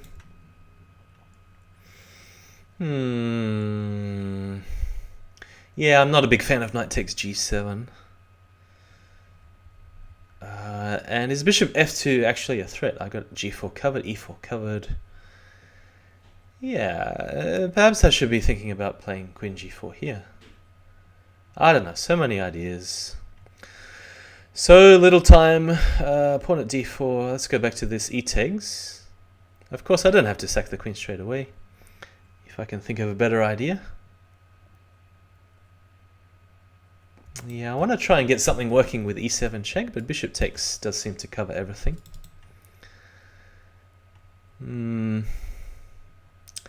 Yeah. I keep changing my mind, which is a typical recurring theme on my streams. I do change my mind a lot. Another idea is pawn at h6. I don't know. I think I'm just going to be safe and be boring and do something like queen g4. Yeah, I don't know. Yeah, this move doesn't really make a lot of sense to take the queen off the d file. It was already well placed, but I just thought it was a little bit hard to break up this dark square complex to ever get the push d6 working, which is what the idea of keeping the queen on d1 would be. So yeah, just switching the point of attack to g7. Was that a slip or what? Oh, he's sacking for defense. It was deliberate. Queen g7, rook g8. I suppose his idea is pawn at f7. Maybe he can even take this one. Although, what does he have left? Knight and queen. What about just knight takes g7?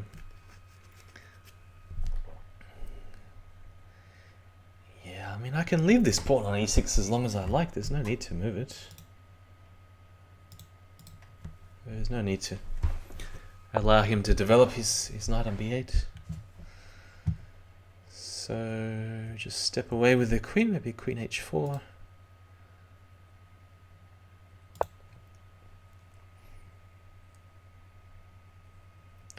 Yeah, I suppose bishop takes f2 check is a possibility. Queen takes, knight at g4. Queen g6.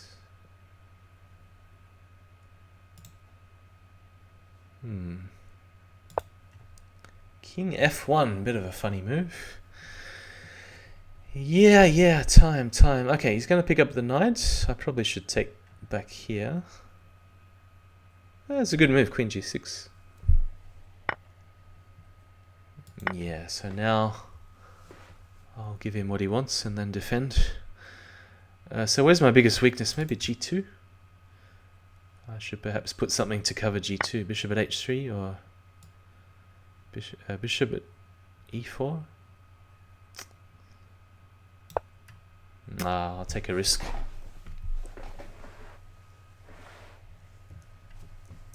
Really want to get this queen quickly off the g file?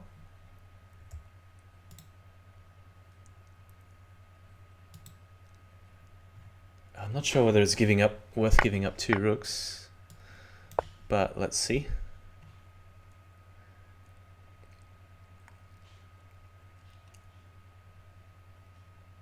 I want to guard the square f3 too. Or d2. Yeah, I'm going to come back to g1. No, that was a bit silly, but yeah, knight at f3 check was one of the main concerns after knight at d2 check.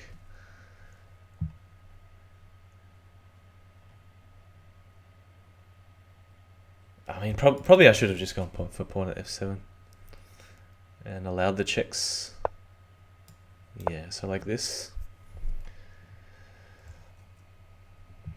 We've built the time up to 10 seconds. That is some success. I don't know what to expect from Jal here. Knight at h3 check. Yeah, I can just step away. The queen covers f2. Yeah, I was half expecting him to do this. Alright, I'm going to throw in the move d6 just to open up this diagonal. I think it will be useful. And swap rooks. Oh, hang on. Maybe it wasn't that useful after all.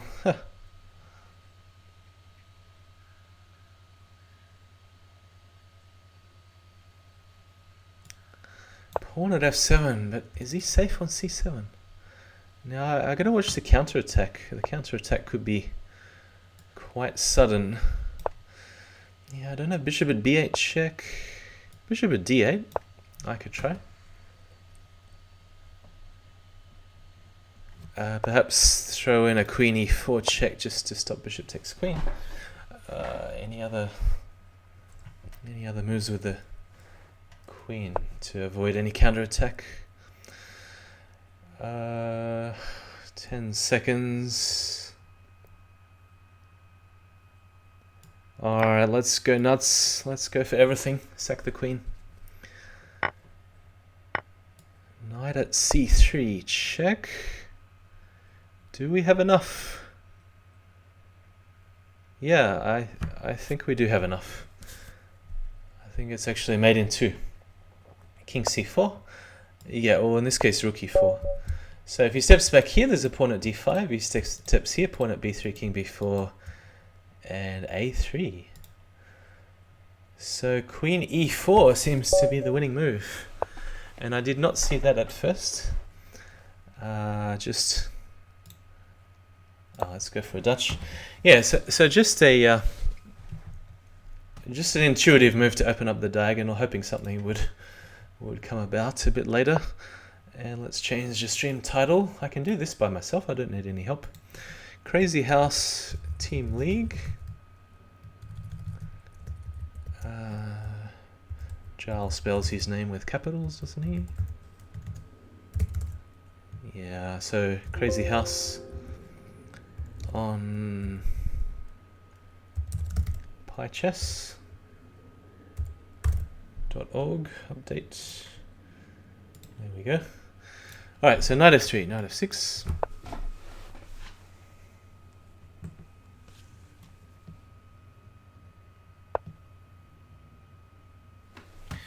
Yeah, in one of the games against Plotkin, when I had 10 seconds left, someone was calling me on the phone and I really wanted to pick it up, but I had other things on my mind. So generally I get down to that lower time when I think I'm in trouble or I don't find anything decisive, but I think I was pretty much lost at that stage anyway against Plotkin, especially games 1 and 4. Was I, or 1 and 3?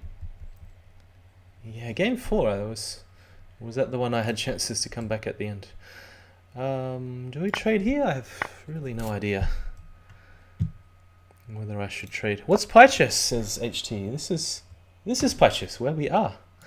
It's a site, well, I mean, you can see down the bottom it's a chess variants website. I mean, I don't mind playing on lead chess. If Jar wants to, we can switch.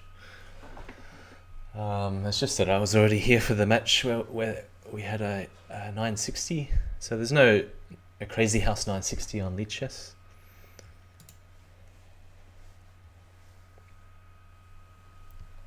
So that's why we moved over to Pychess. Right, so castles, trading here I don't mind, just queen takes helps to cover the king. Now there's no pawn on c7 hanging. Sometimes you can even just allow bishop takes c7 because it wastes so much time. While white's a bit underdeveloped. I guess he wants to push d5. It's a typical idea in this sort of position. So without the knight coming to e5, maybe I could push d5 in response. Other ideas, maybe knight at g6.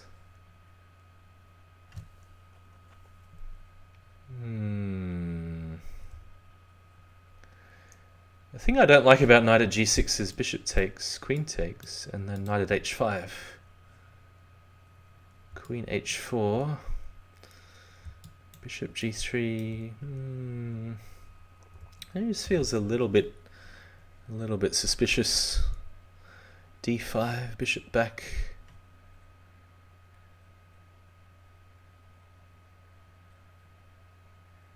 Yeah, I mean, I can even allow d5. It's not really a problem at the moment. Just go bishop d7 or something. Other idea, perhaps queen e8 and queen g6. As long as there's no knight forks on e7.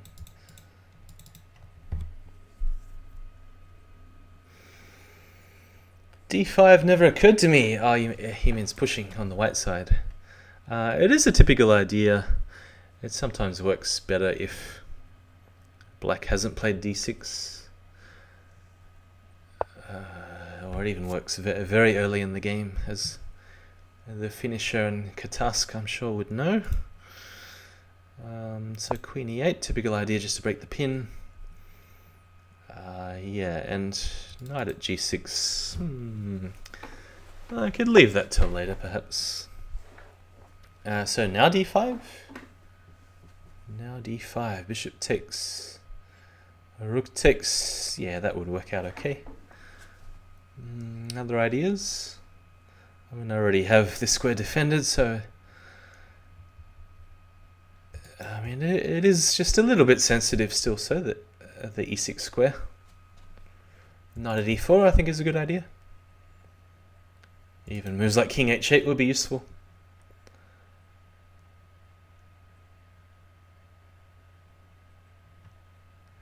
Yeah, I like knight e4 here. Knight at e4 rather. Just the fact that the queen has stepped away from d1, so I'm threatening to take here. I don't think typical moves like f3 are very good in this position.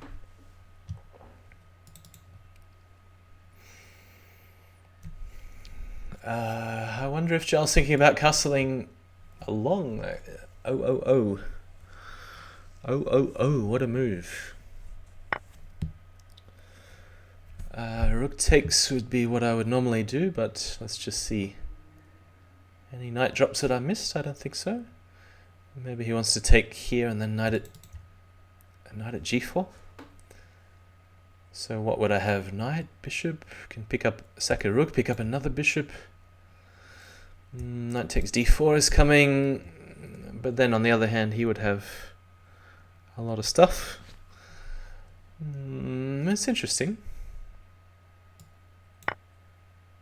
I wonder if I could have even played knight takes d2 last move. Thanks for the follow, Born Root. So yeah, so as predicted, I wonder if he's going to let me sack a rook on f4. No, well, yes, he's letting me sack, but I don't think it's so good with d4 defended. So now surely, I mean, I'm not going to think too much about playing d5 here. So I think after d5, the queen is never going to pose me any problems along the diagonal, because if he sacks the bishop, I'm just going to replace the bishop back and hit the queen anyway. So other ideas, I still like the idea of a rook sack. It's just the timing that I need to work on. So I'd have a knight and two bishops in hand. Knight at b4, take, queen b3, with two bishops and a pawn in hand. Where does that go? How about just a5 first? So this makes knight at b4 really strong, because then I can choose to take back this way, or I can even choose to open the a file at will. So if knight at b4, I guess he's just going to step away, then I could sneak the bishop in behind on a2, or I can just keep pushing with a4 and try and trap the queen that way. So not a lot of things white can do in counterattack. Really the only move here I can see is knight at g4, and I have to decide whether to just abandon the rook and leave it there, or whether to just come back to f8 or swing across to g6. Or of course sack on f4, but if I want to sack some more knights, the problem is then that knight at h6 check is coming, and I can't hide on h8 because there'll be a knight at f7 to follow. So I don't like the rook sack on f4. I'm leaning towards rook g6. I think it's the safest looking move, with an idea to possibly sack here, because the bishop on g4 is posing less of a problem than the knight, because e6 is so well protected. So it's just eliminating one of the offensive pieces and then getting ready for moves like knight at b4, or even knight to b4 may be possible. So he doesn't see my account on Lichess. I mean, I think I'm logged in. Logged in on Lichess, but we're playing on PyChess, so see the website down the bottom of your screen, the bottom left. You should be able to follow the game somewhere if you look at games played or something in the menu. Current games, knight at e5. Alright, so he maybe wants to pick up the rook this way, but I don't see that as such an issue. I think it's more important to attack. Yeah, I really don't see how the rook is going to cause me much of a problem at the moment, so he's stepping back to the corner. And is a knight useful on a2, king b1? Doesn't seem to do a lot. Sack on c2. It seems to me like sack on c2 is the obvious move. There's one hesitation that maybe I want to take here first, because this knight isn't doing much on c6. So if I sack straight away, I just have less and less material. It also opens the bishop for a4, so I think, yeah, I mean, I can choose to sack in next. I don't have to. I don't think the move order here matters so much. How do you log into PyChess? If you have a Lichess account, you can just use that, and then you go authorize PyChess to take your login or your profile information. I don't think it. I mean, you have to ask the developer on PyChess, but I don't think it stores your lichess password or anything like that. But someone else would know in the chat. Bishop takes.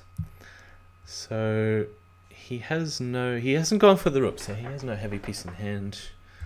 Knight at h6. I got to deal with this first, so make sure I'm safe after king f8, or even take, and I have f6 covered. I can't see a problem with just going for the attack. It's either pawn at d3 or start with bishop a4 check. Looks good. Could even one day bring in the queen to follow on a4.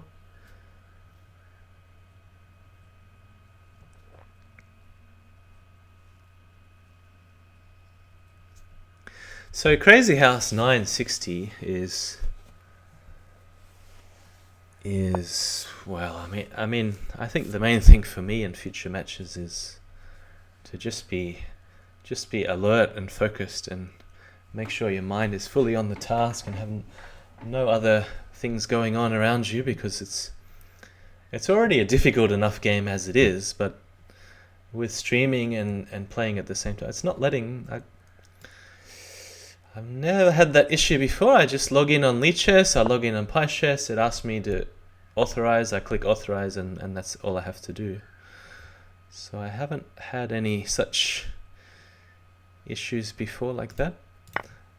Just take the queen and what's the follow-up? Has anyone else in the chat had problems with PyChess login before? So as far as I know, all you need is a lichess account. You need to log in on lichess, and even if you try and set up an account on PyChess, I mean, I'm assuming you need to register first on PyChess. I mean, I can't remember that step precisely, but that's what you do on most websites before you try to log in. Pawn at d2, does that go anywhere? Yeah, it does actually. So see if Jar wants to take it or back off over to f1. Okay, so the idea here is to play. Oh, hang on. I got two ideas. One is to play bishop at c3 first, followed by queen at c2. I think it's a slightly more accurate way to do it, because then I end up with a fork on a1. So queen at, could even go queen at b2, but this was the original idea. So take on c3 with check, and then queen takes a1.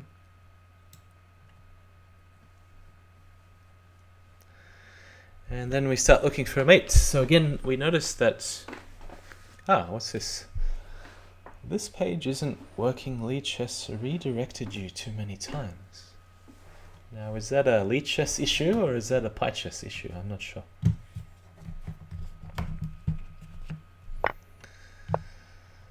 Alright, so 3 knights. I still can't really see any big worries. So I'm going to take on g4. The idea is just distract the bishop away from d3 and go knight at d3. So this one I'm just answering king f8 because I don't see any follow-up checks. And knight takes fails to knight at d3 and queen takes d1.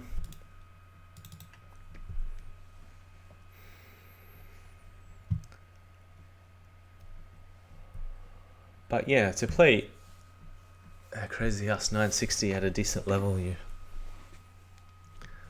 really need to be sharp with the tactics, because I missed a lot of tactics today. So knight at d3 check. We'll start with this. So you must come forwards. And then what's the move order? Oh, I think it doesn't matter so much. We could do it the fun way and sack the queen. It should be made in 3.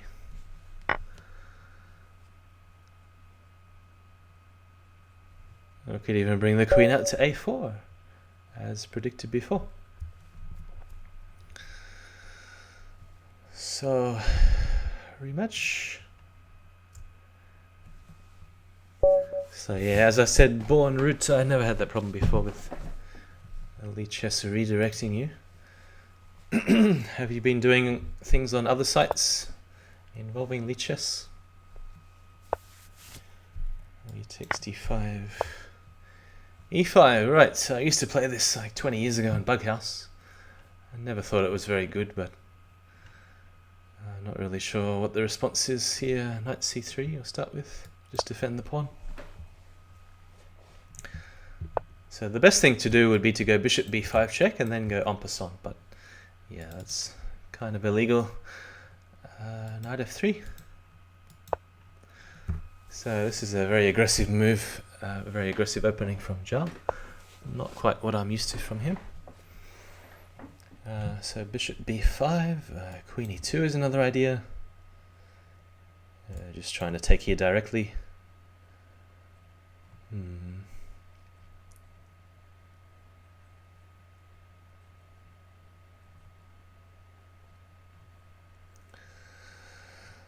I kind of like the look of queen e2. Or should I throw in a bishop check first? So bishop check, pawn blocks. Take, pawn at b7. It does look a bit painful.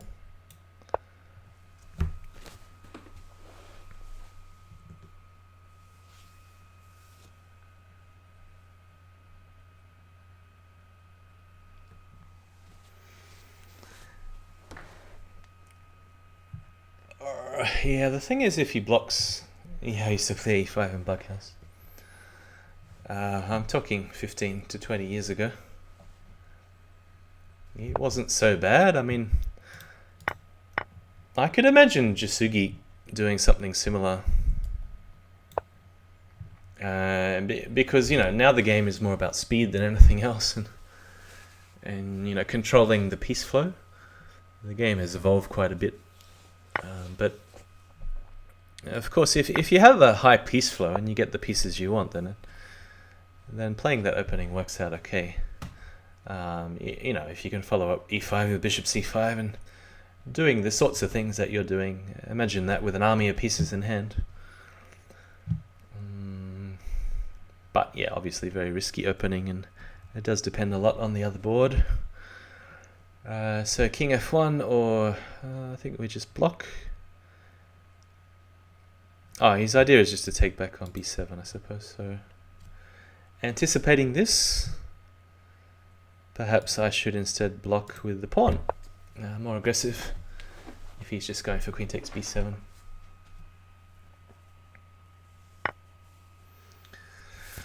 Alright, so no checks at the moment. That means I can do whatever I want, and I want to get into b7, so I'll play bishop at a6. Hisoka still swears by that line. Yeah, actually Firefly, I think, who I'm actually playing on Friday at 9 AM UTC on PyChess in a 960 match. It'll only be a short short match, 2 games.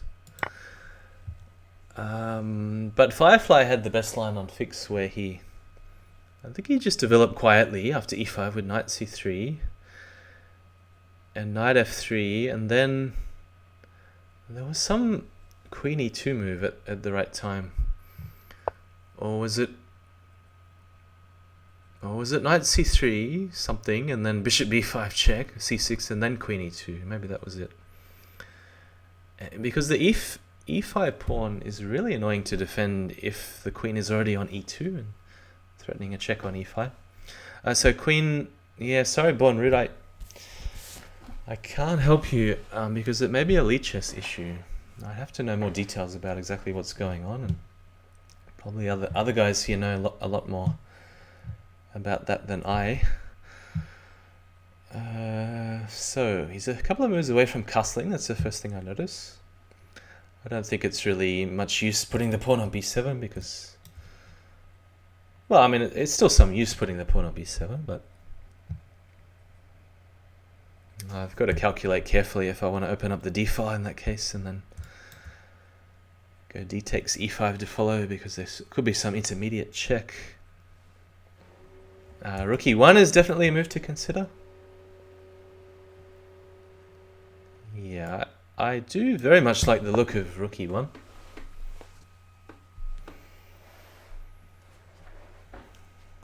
So I would say, the first question, Born Root, I would ask is, have you made an account on PyChess? Have you registered? Because on any website, that's normally the first thing that you do before you try to log in as yourself. Okay, you can use the login details from Lichess, but don't you need an account, Jal, that's set up first before you use your profile information? I don't know. I'm only just guessing what could be the issue. Hey Zveta, it is delayed again because before I had a match against littleplotkin in 960. That's why we're on PyChess today. It was Crazyhouse 960. I lost 1-3. It was only a 4-game match. But I'm failing horribly with tactics today, so I made a few horrendous blunders to allow exchanges at the wrong times with counterattacks. Wouldn't normally do such a thing, especially in slow games. But yeah, just not really feeling too with it today. What is he trying to do here? Just pin the pawn, so pawn at c5 is a move, or knight at d5 is a move. Yeah, I definitely like the look of knight at d5 because I mean, I suppose one idea is bishop takes d4, knight takes, but I'm going to take with the queen and then aim for rook takes. Alright, now I feel like I'm missing something because I have missed a lot today. So I had 4 Crazyhouse 960 games against littleplotkin, and this is our 3rd game, I think, with Jal. So the original idea was to go queen takes d4 and then pawn takes, rook takes, but I only have 2 pawns, bishop, queen, and with his knight on e7, the problem is that the bishop covers backwards on d7, so there's no mate. It also covers the sneaky queen at c6 check and queen takes rook. So was the idea to go queen takes d4, but not quite working out, it seems. Anything else? Could I even go knight takes e7? Yeah, but then the counterattack is going to be fierce with pawn at e3 check. Well, the bishop is still here, so how does that work out? So queen takes, e takes, knight takes e7, pawn at e3 check, bishop takes. He could insert some knight at e4 check. King f1. It's getting very messy to calculate all this. Bishop takes, knight at e4, king f1. I have f2 covered. But the other thing with the knight here, I'm not actually threatening anything. So the other move I'm considering, I mean, apart from just blocking lamely with pawn at e3, is knight takes d4, bishop takes d1, and then something. But I don't know what the something is. Huh.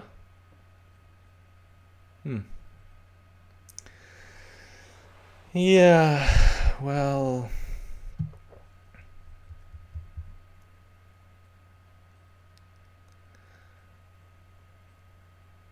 so other ideas. Can I just go king f1? No, that's a bit... Alright, pawn at e3 it is. It's a very lame move. I can't believe I'm doing a move like this. Only because I couldn't make queen takes d4 work. King f1. Now he's got many options.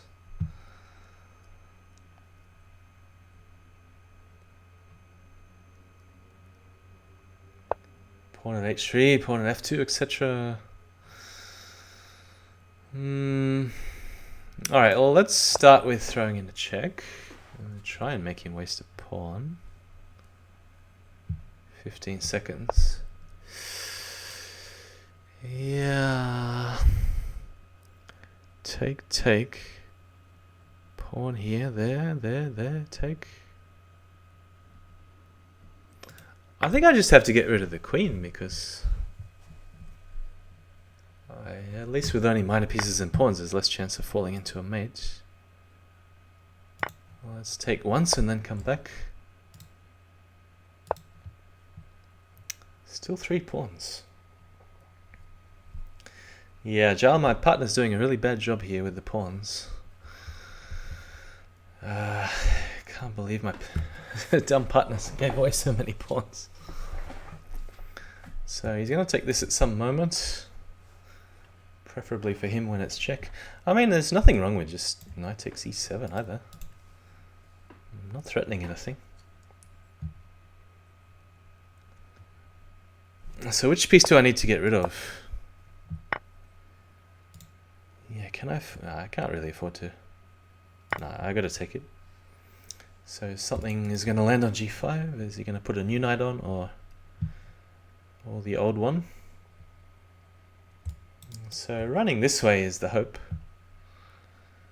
And if he puts a new knight on, it doesn't leave him with too many pawns to hurt me with. The old knight on, I'm even hoping to run all the way up and take it and come back. That's a bit far-fetched perhaps. Or just king e2.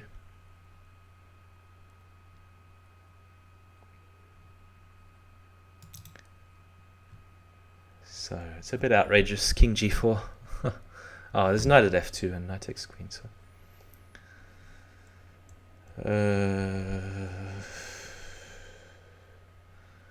So I'm assuming knight at g5. That's what he should be doing.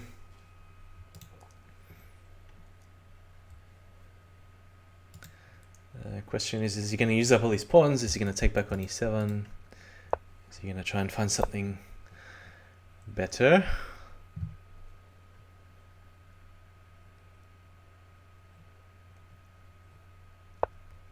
Something a bit like that.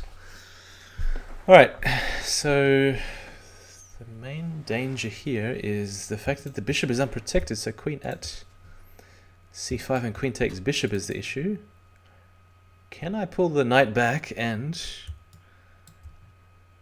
defend the bishop at the same time? Looks impossible. Oh, Kajal's not listening to the stream. Okay, I wasn't sure.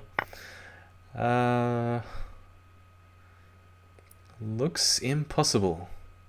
Ah, I have an idea. Okay, so we're gonna go knight d5. No, knight f5. Out of the way. No, that doesn't work either. Uh-oh. Alright, we're gonna go rook takes knight. Ah, no, what am I doing? I had an idea of knight c6, thinking that, okay, I can block this with the bishop and check, but then I forgot it only works when I've already moved the knight out of the way. I changed my mind at the last second.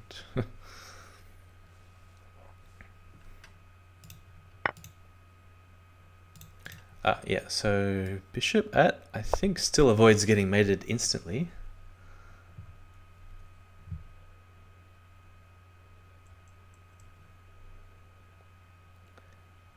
And if you're assuming he's going to go knight takes e7, what's his main threat? Knight at c5 check, so the key square is a4.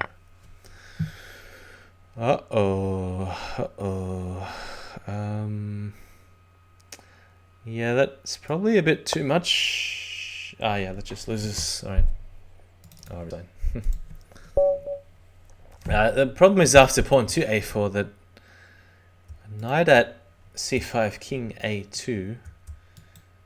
I think queen takes a4. Maybe that wasn't winning.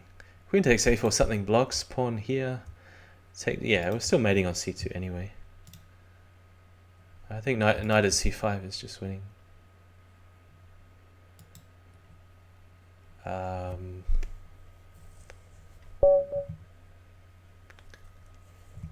So yeah, I should have sacked the queen somehow. Perhaps I just didn't see. I didn't see a mate for black, but I thought black was safe after knight takes e7 and the other line I was talking about. Okay, what are we gonna do? Is there anything else to do apart from d5 here?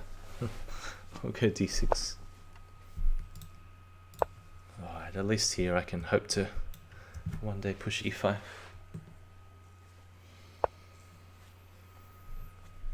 e3, knight d7, and then try and push e5. Can I do it now? Take.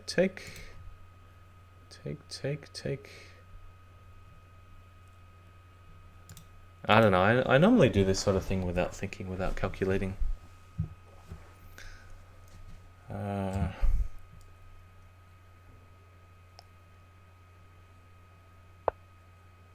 So he doesn't want to go into the tactics.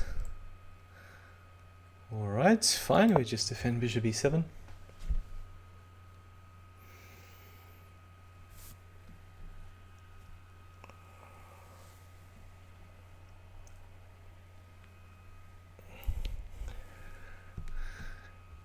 Yeah, I don't know. I think born root, you need to contact the developer, GP Tami. He is the one that will explain any login issues that you may be having. And I'm sure I have said that a few times.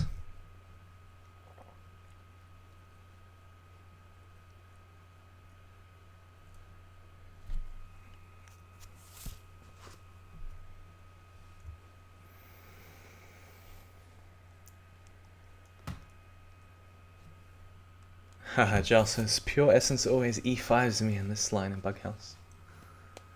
Now, does he mean e5 when I did it, or move 1? Of course, you can also play it on move 1 as a gambit. So, I wonder if I can go knight takes. Knight takes, pawn takes. Pawn takes, knight takes. How does that work out after the queen trade? Bishop takes d1. I still have the knight defending d7, so I don't see any mates. Why do I want the knight there, though?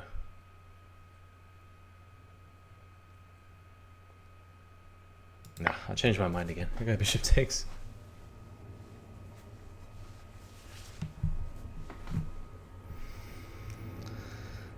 So the main point of this move order is that black is never afraid of any trade of queens, because the rook and queen are connected very early with this move order. There's no weakness on g7. I can't really identify any weakness that black has at the moment. Seems like a pretty good move order to me. So e4? What's he intending? Knight d4? Trade off the bishops. There is a very big weakness on e6 in that case, if I'm allowing the knight to come to d4. So it's either just ignore it and castles, or e4, trade bishops, attack on the light squares here, trade the knight, trade everything. Or what's the other choice? Knight c5 is an option. Just piling up on the light square seems pretty good also. Yeah, so perhaps this, and then with the idea of pushing e4 later. So something I need to work on is trying to prepare the moment a bit better before going crazy with the trades and sacrifices. It's probably a little bit too early to push e4.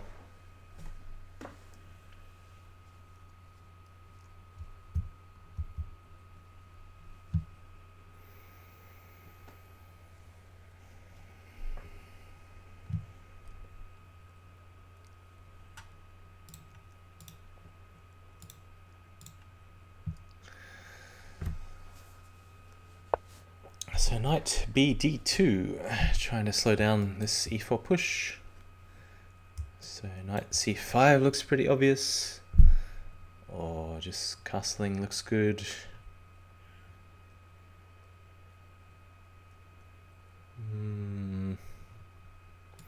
Yeah, gonna go knight c5. I'm kind of tempting him to play a check on b5. I don't really think there's anything special about the check. What else? What else is going on? He can push e4, he can put a knight on e4. Okay, so we're going to get some trades this way.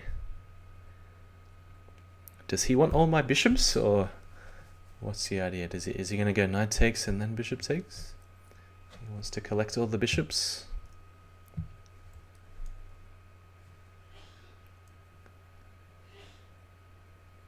Yeah, don't see any better option here.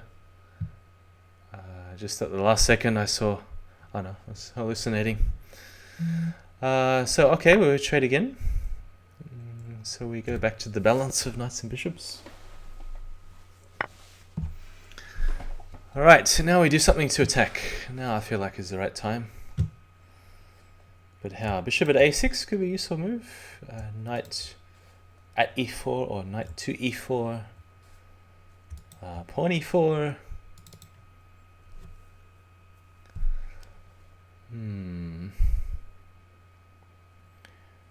But what's the job of the bishop if not to stop castling? Yeah, I like starting this way and then think about which piece to put here later. Another idea is knight at h4 and then trying to provoke a trade here. I guess he should just ignore it though. Well, it's a bit hard to ignore g2 though. Let's see, knight at b4.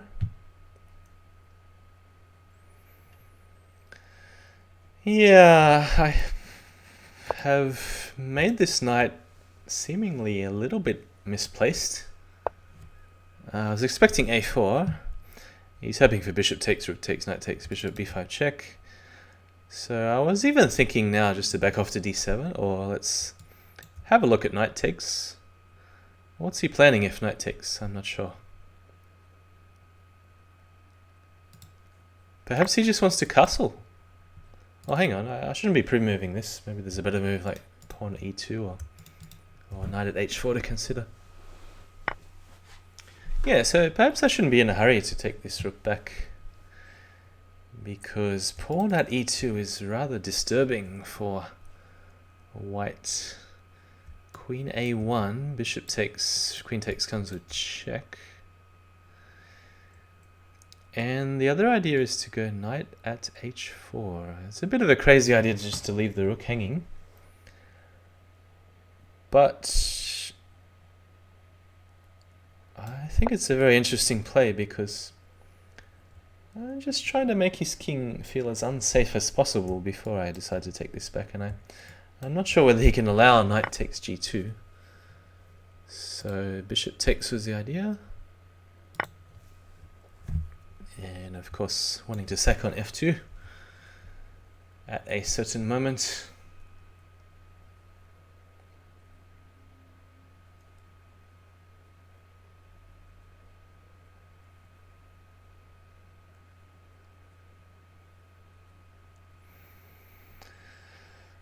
So here it's a kind of flexible way to attack because I'm still leaving myself with options of what to do next. Bishop at d3. So bishop takes rook, wins the material back, but it kind of gives up the initiative. Of course the obvious move is bishop takes f2 check. Do I have enough stuff? That is the question.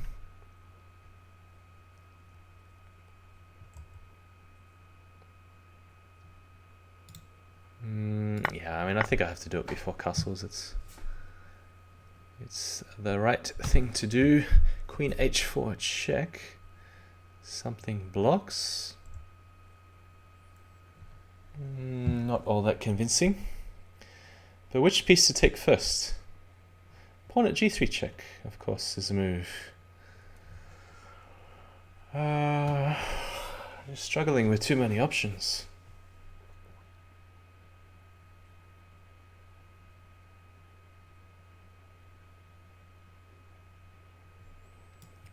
You're going to go pawn at g3 check and see how he wants to... Okay. He's not accepting. Now I don't really think it's the best idea to take the bishop or the rook.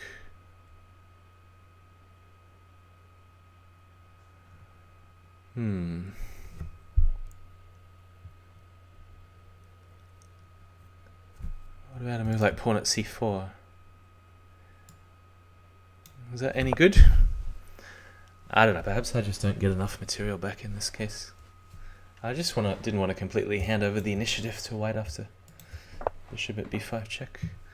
Alright, I don't quite understand what's the go here.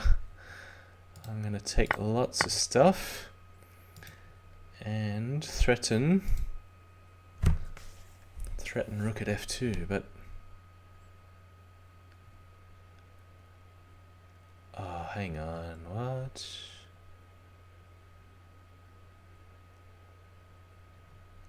Whew. Maybe this will make him waste a piece. I just can't quite calculate. Bishop takes, rook, knight takes, and then rook at f2 check.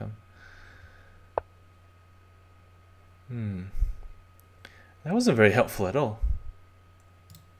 Alright, we will take the rook, inviting him to take here. This bishop at g4 wasn't to my advantage at all. I don't know why I bothered.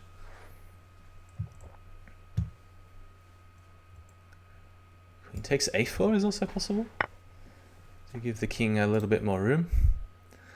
Alright, so yeah, opening the h file was really not a wise move. Rook at f2 check.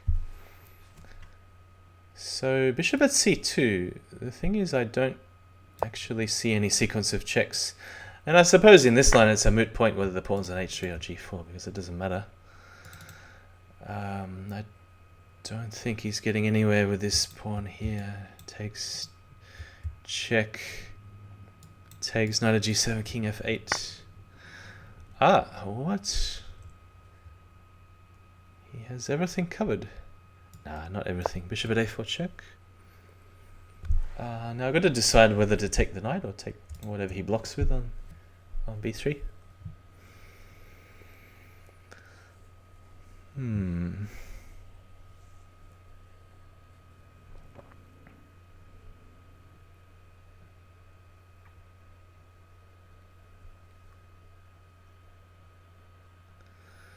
So let's just predict a piece. I don't know. Pawn at b3. Take. What do we have? Wow. I'm really not seeing the moves. There. Check. There doesn't quite work.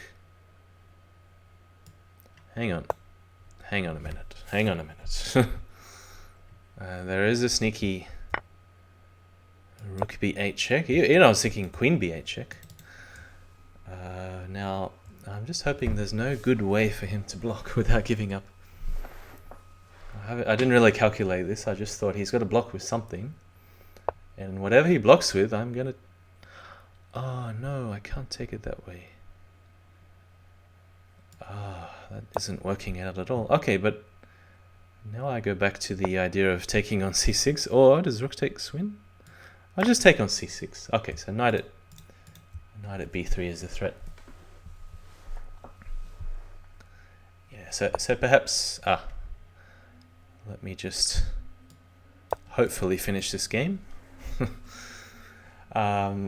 Perhaps rook b8 wasn't even necessary then, in case bishop takes c6 was just winning. Oh, he does have king a2. How am I missing all these moves? I'm not so easily winning at all in that case. Alright. Bishop takes d5. That's not a check. Yeah, I was expecting this one. Probably should have gone pawn at b5. Okay, here we go. And again, I probably should have... Yeah, I don't know. I'm kind of slipping here. Completely losing the plot. Okay, do we have anything after knight takes c2? We have a check.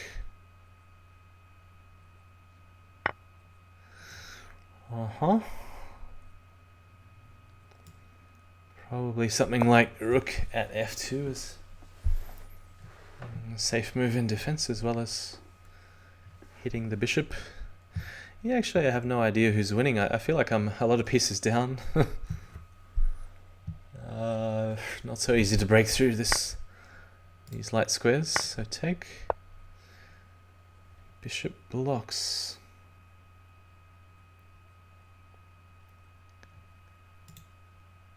Let's try queen e8. I'm hoping to sneak in here. Yeah, I mean, of course he can block somehow, but again, I'm hoping, just hoping for some favorable trades. Bishop takes. Yeah.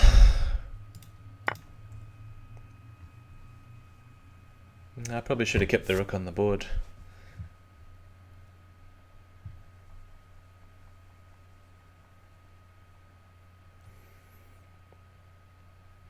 So perhaps knight at b3 was not the best attacking sequence. Maybe queen takes c3 instead.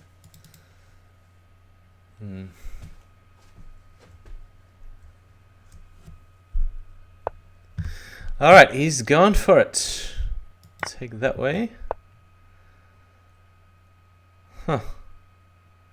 Are you serious?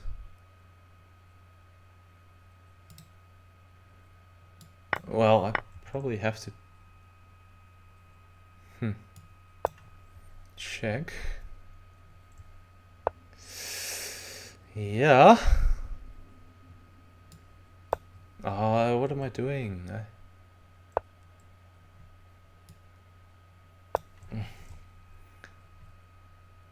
Should have at least gone bishop at b3 check before taking the pawn. Okay, it's lost anyway at this point, I think. There's no way he's going to hand me a heavy on a plate.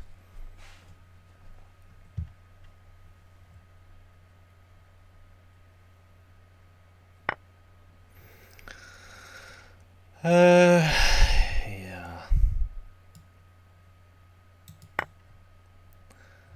Oh, we'll let him finish me off.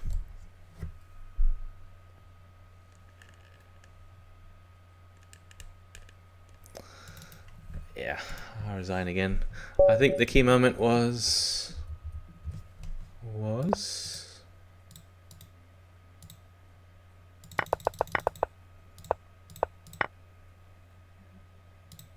okay. I was even going to suggest another option of no, back here. Instead of bishop c6, I was also tempted to play rook takes b4. And I wasn't sure about pawn at d7, check, queen takes. Actually, that's a big problem. Queen at a8 check. So if I have to take with the king, then he's probably, yeah, I'm probably getting mated. So just one more thing. Yeah, here queen takes c3 surely, and then I got options where to put the knight or pawn at a3 to follow. Yeah, for some reason I didn't even see king a2 as a legal move. That's a bit embarrassing.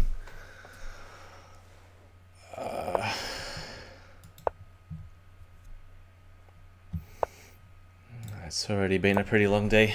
Some people played in the Crazyhouse Shield on Lichess earlier today. I could only play a few games on the iPhone. So, yeah, I might have played 7 or 9 games or something on the iPhone. And so it was pretty close, wasn't it, between the finisher and Katas? Did anyone see? It starts at 3 AM Sydney time, so that's a bit beyond my capabilities to get up in 3, and it's already evening here.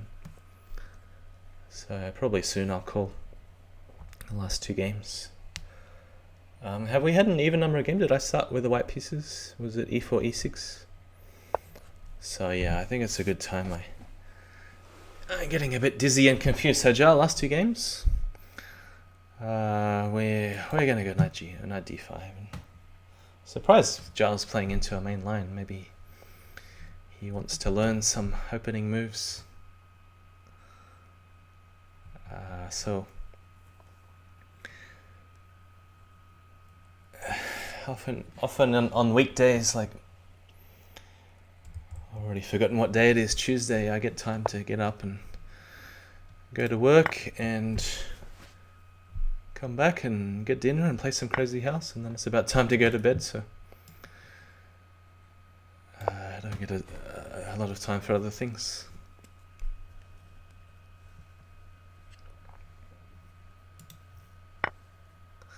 Alright, now this I haven't seen before, so I am assuming I will just accept his kind offer of a queen. I think he's going to run into some knight takes g5 very soon. It's just a bit slow. I mean, in some positions you can sack the queen and sort of get away with it, but I think here Jarl would really need to cover the h7 square already for this queen sack to work.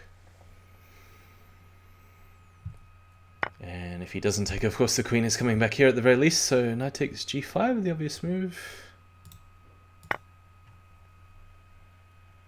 And if knight f6, I can always pick up the bishop on g4 with the idea of sneaking in a mate on h7.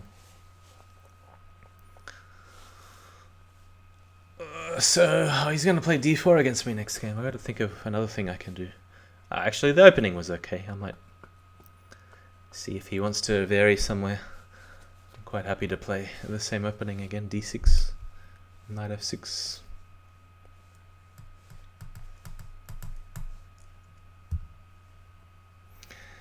Yeah, it's typical themes that you can't really afford to sack a queen when there's this knight g5, and sometimes it even happens, you know, when there's a pawn on h6, there's a black pawn on h6 and f6, and you still throw in knight g5 anyway, or sometimes you just throw it in anyway. Whenever you've got to follow up, like knight at f6 check, queen at h6, ideas of mating on e7 and some lines. Okay, we'll call this the last game. And we'd like to get a bit of practice before my Friday matches in Crazyhouse 960, because on board 1 there is no easy opponent. Fumitox, Zixon, of course, very strong players in regular Crazyhouse, and JK the Bullfrog and Jasugi, we don't need to comment on those two. We know how strong they are. So I would like someone to tell me if they know what's happened to Jasugi. Is he going to still play the 960 League, because his account isn't active on Lichess at the moment? So tell me if you have any news. Let's try bishop f5 if he hasn't gone for this e4 early. I don't really feel like allowing f3 or bishop e2. Alright, so I suppose just trade the bishops off and play for e5 anyway. Zaveta says your neck seems better. No, actually I've been having a lot of pain in the last week or two.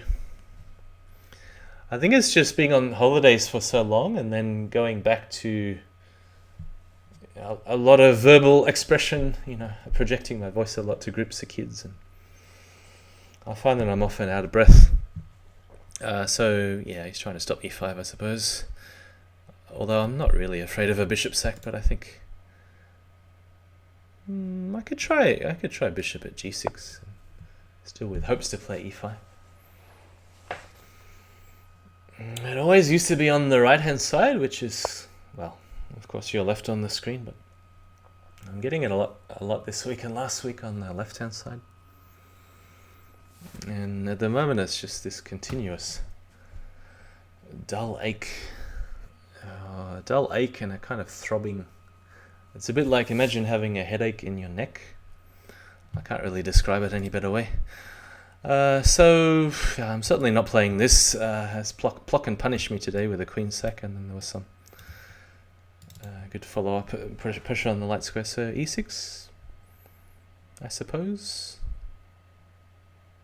I'm still tempted to play e5 just for fun. Okay, take. I mean, if I bring the knight to e5, there's a massive hole on d3, big weakness on d3. I have f7 covered, and he can't push f5. If he'd already played knight f3, I'd be a little bit more hesitant, because he can play f5 here, take here. And there's always a check on g5 to watch for, even though it may still be okay. But of course f3 also covers e5 to stop the knight landing here. So yeah, I feel like e5 is the right move here. Alright, he's going all defensive on me again with knight ge2. So am I gonna play bishop e7 and castle, or start taking stuff? This game is very chess-like so far.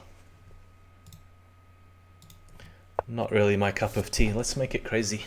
Let's make it Crazyhouse.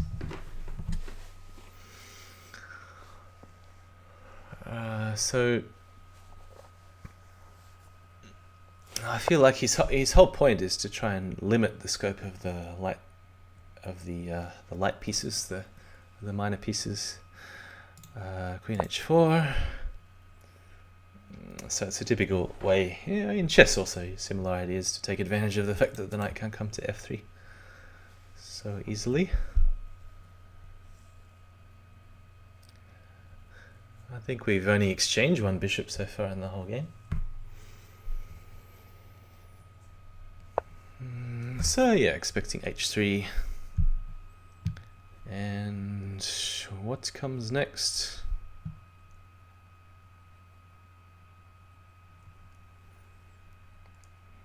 Alright, I want to be ruthless in this game.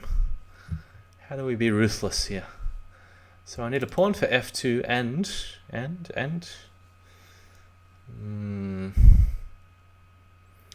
something else. I mean, I can play a move like h5 as a kind of holding move for the moment. Oh no, that's no good. Never mind. Okay, he wants to play pawn at g3, I see. Yeah, alright. I guess I haven't got anything better. A pawn in hand could also be useful for h2. In that case, I really need a knight. How do we pick up a knight? I suppose I can just leave this here for the moment and back off, back to e7. Oh, there could be a knight d5 coming, queen d6. Maybe the queen should come all the way back to d8.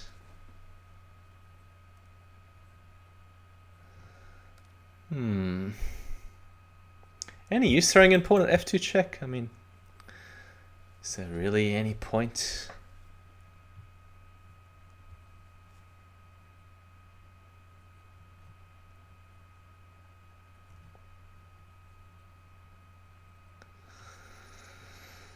Yeah, I just feel like some of my play has been very reckless today.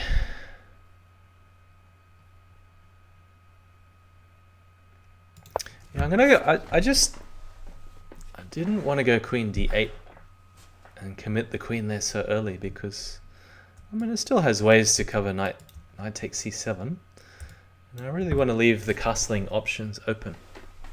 So. And I didn't want to put it on e7 because it blocks the bishop. The bishop does want to be on a square like c5, so. But then there's also ideas to play knight c5. It's a very complicated position because a lot of the pieces are running into each other. So he's built up this dark square blockade, and perhaps it's time to take advantage of a weak square like c4 by castles and knight c5. And I'm really not sure where the queen belongs at the moment. So a pawn is... I've got the pawn, a knight or a rook would be very useful in the attack. Alright, he's gone for it. So I'm just going to take that back without thinking too much. So yeah, knight d5 does now take away the option of queen d6 because there's a knight at b5. And so he's got this possible escape avenue that I have to block off. So I've got a bit of work to do if I want to get any attack happening. Knight at e4, a bit unexpected. He's probably heard me attacking the light squares and wanted to cover them. So I mean, yeah, who's attacking, who's defending? That's the question. Perhaps I should avoid the trades while the bishop f7 is on offer and do something else. But what else? Queen a6, queen c6. I don't really like the other moves on offer. Queen b6 runs into knight d5. Queen c6 then. Now, nobody has mentioned queen f5. It's a bit strange. But it does have some purpose to swing over to h5, and this would force the evacuation, and then hopefully something will turn up. This one, wow, can he really do this? Now, that surprised me. I didn't think it was possible because of some queen f1 or pawn h2, queen f1, queen f1.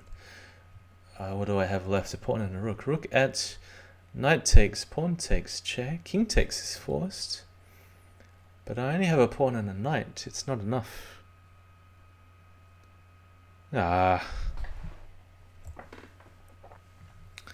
It's a bit hard to believe. Let's take one more quick look. Here. Rook check. There. Have I counted the rooks correctly? Yeah, I have. Alright, so now what? If that doesn't work, there's moves like pawn at f3.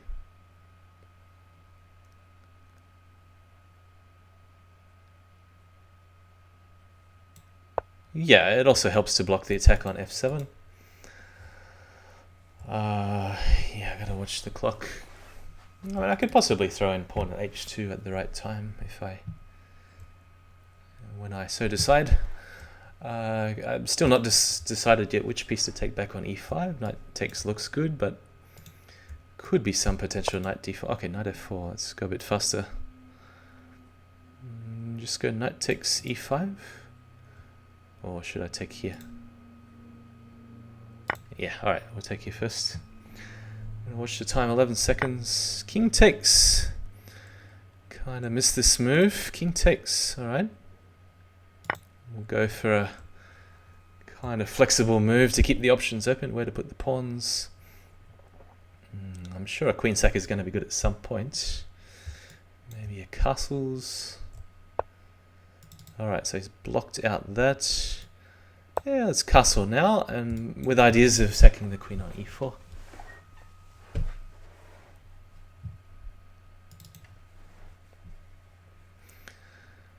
Possibly knight takes d3 also. Alright, I can't resist this one. It's going to be a queen sack and a knight sack. Here we go. Here is the moment. Pull the trigger. Ah, queen takes. That's a spoiler. Hang on a minute. How come I missed that?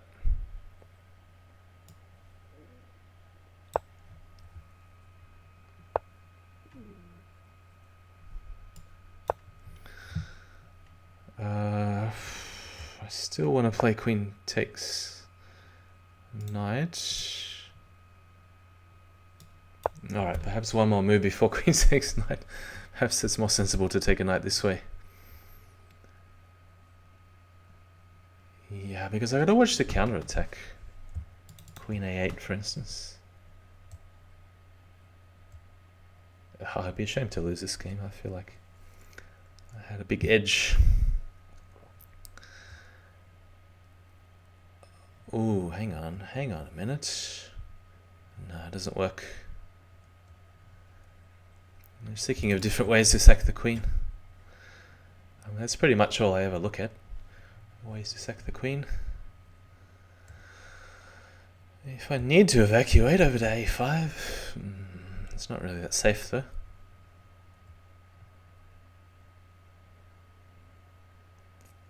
Knight at c5, I'll probably just take this one. Alright, let's go. Yep. Hopefully the king will be safer here on b8. Which piece to take first? Probably the knight first. So where's his attacking options? And what am I threatening?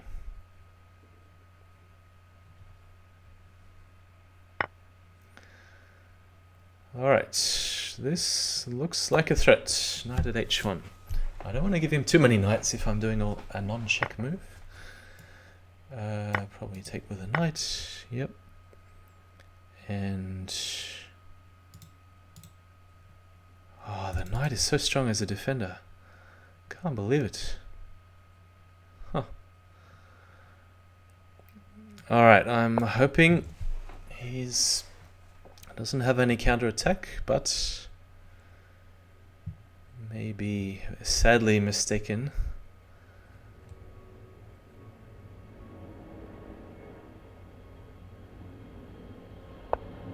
Rook c1. Alright, here we go. I think it's time to take this one. And I need to pick up a second rook for any deflection on g2 and e2 to work. What's the move order? I have the moves. The only thing I need is the order. Knight at h1? Is that the way to start? I have all the right moves. I'm really unsure of the right move order. That's the only concern.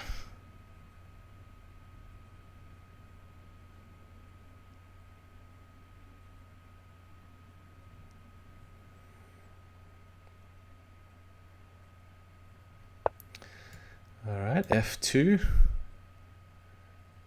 Are we going to make a queen now, or should we throw in a check? No, we make a queen now. What am I doing? I think the pawn will be useful, so I'll do it with check. So now take here. And yeah, that pawn on f2. Is that it? Two rooks in hand. I mean, surely it can't go wrong from here. I'm sure I can mess it up though. Alright, here we go. Promote to a knight. Rook at h3, rook at g2. Where do we start? This way? And then it's getting hard at the moment to find mate in one. Rook at h3 to finish. Alright, good games, Jal. I think that's enough for me today. I need a break, get some dinner. So my time on Friday, Sydney time on Friday, it's going to be a 960 match, a Crazyhouse 960 match with Fumi followed by Zixon at 5:30 p.m. Sydney time. No, sorry, 6:30 p.m. Sydney time.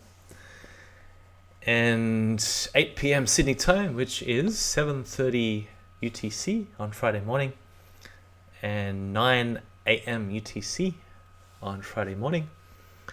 So you're welcome to watch those matches. Hopefully I will be a bit more serious and do less talking and more playing, but I get into bad habits of just talking over stupid trains of thought where I should be thinking of better options rather than and spending too much time on one variation and not bothering to just playing some other move and not bothering to even check it. So I lost a couple of very bad games today against Plotkin, but I will post to YouTube. You can check it out if you like, if you really want to see me blunder horribly. Otherwise, we'll see you in a few days' time. And please send me a message on Lichess if you'd like to do some practice in 960 Crazyhouse, because I'm certainly up for that in the next couple of days. And still got to arrange matches with J Killer and Jasugi. So, take care, have a good day, and see you very soon.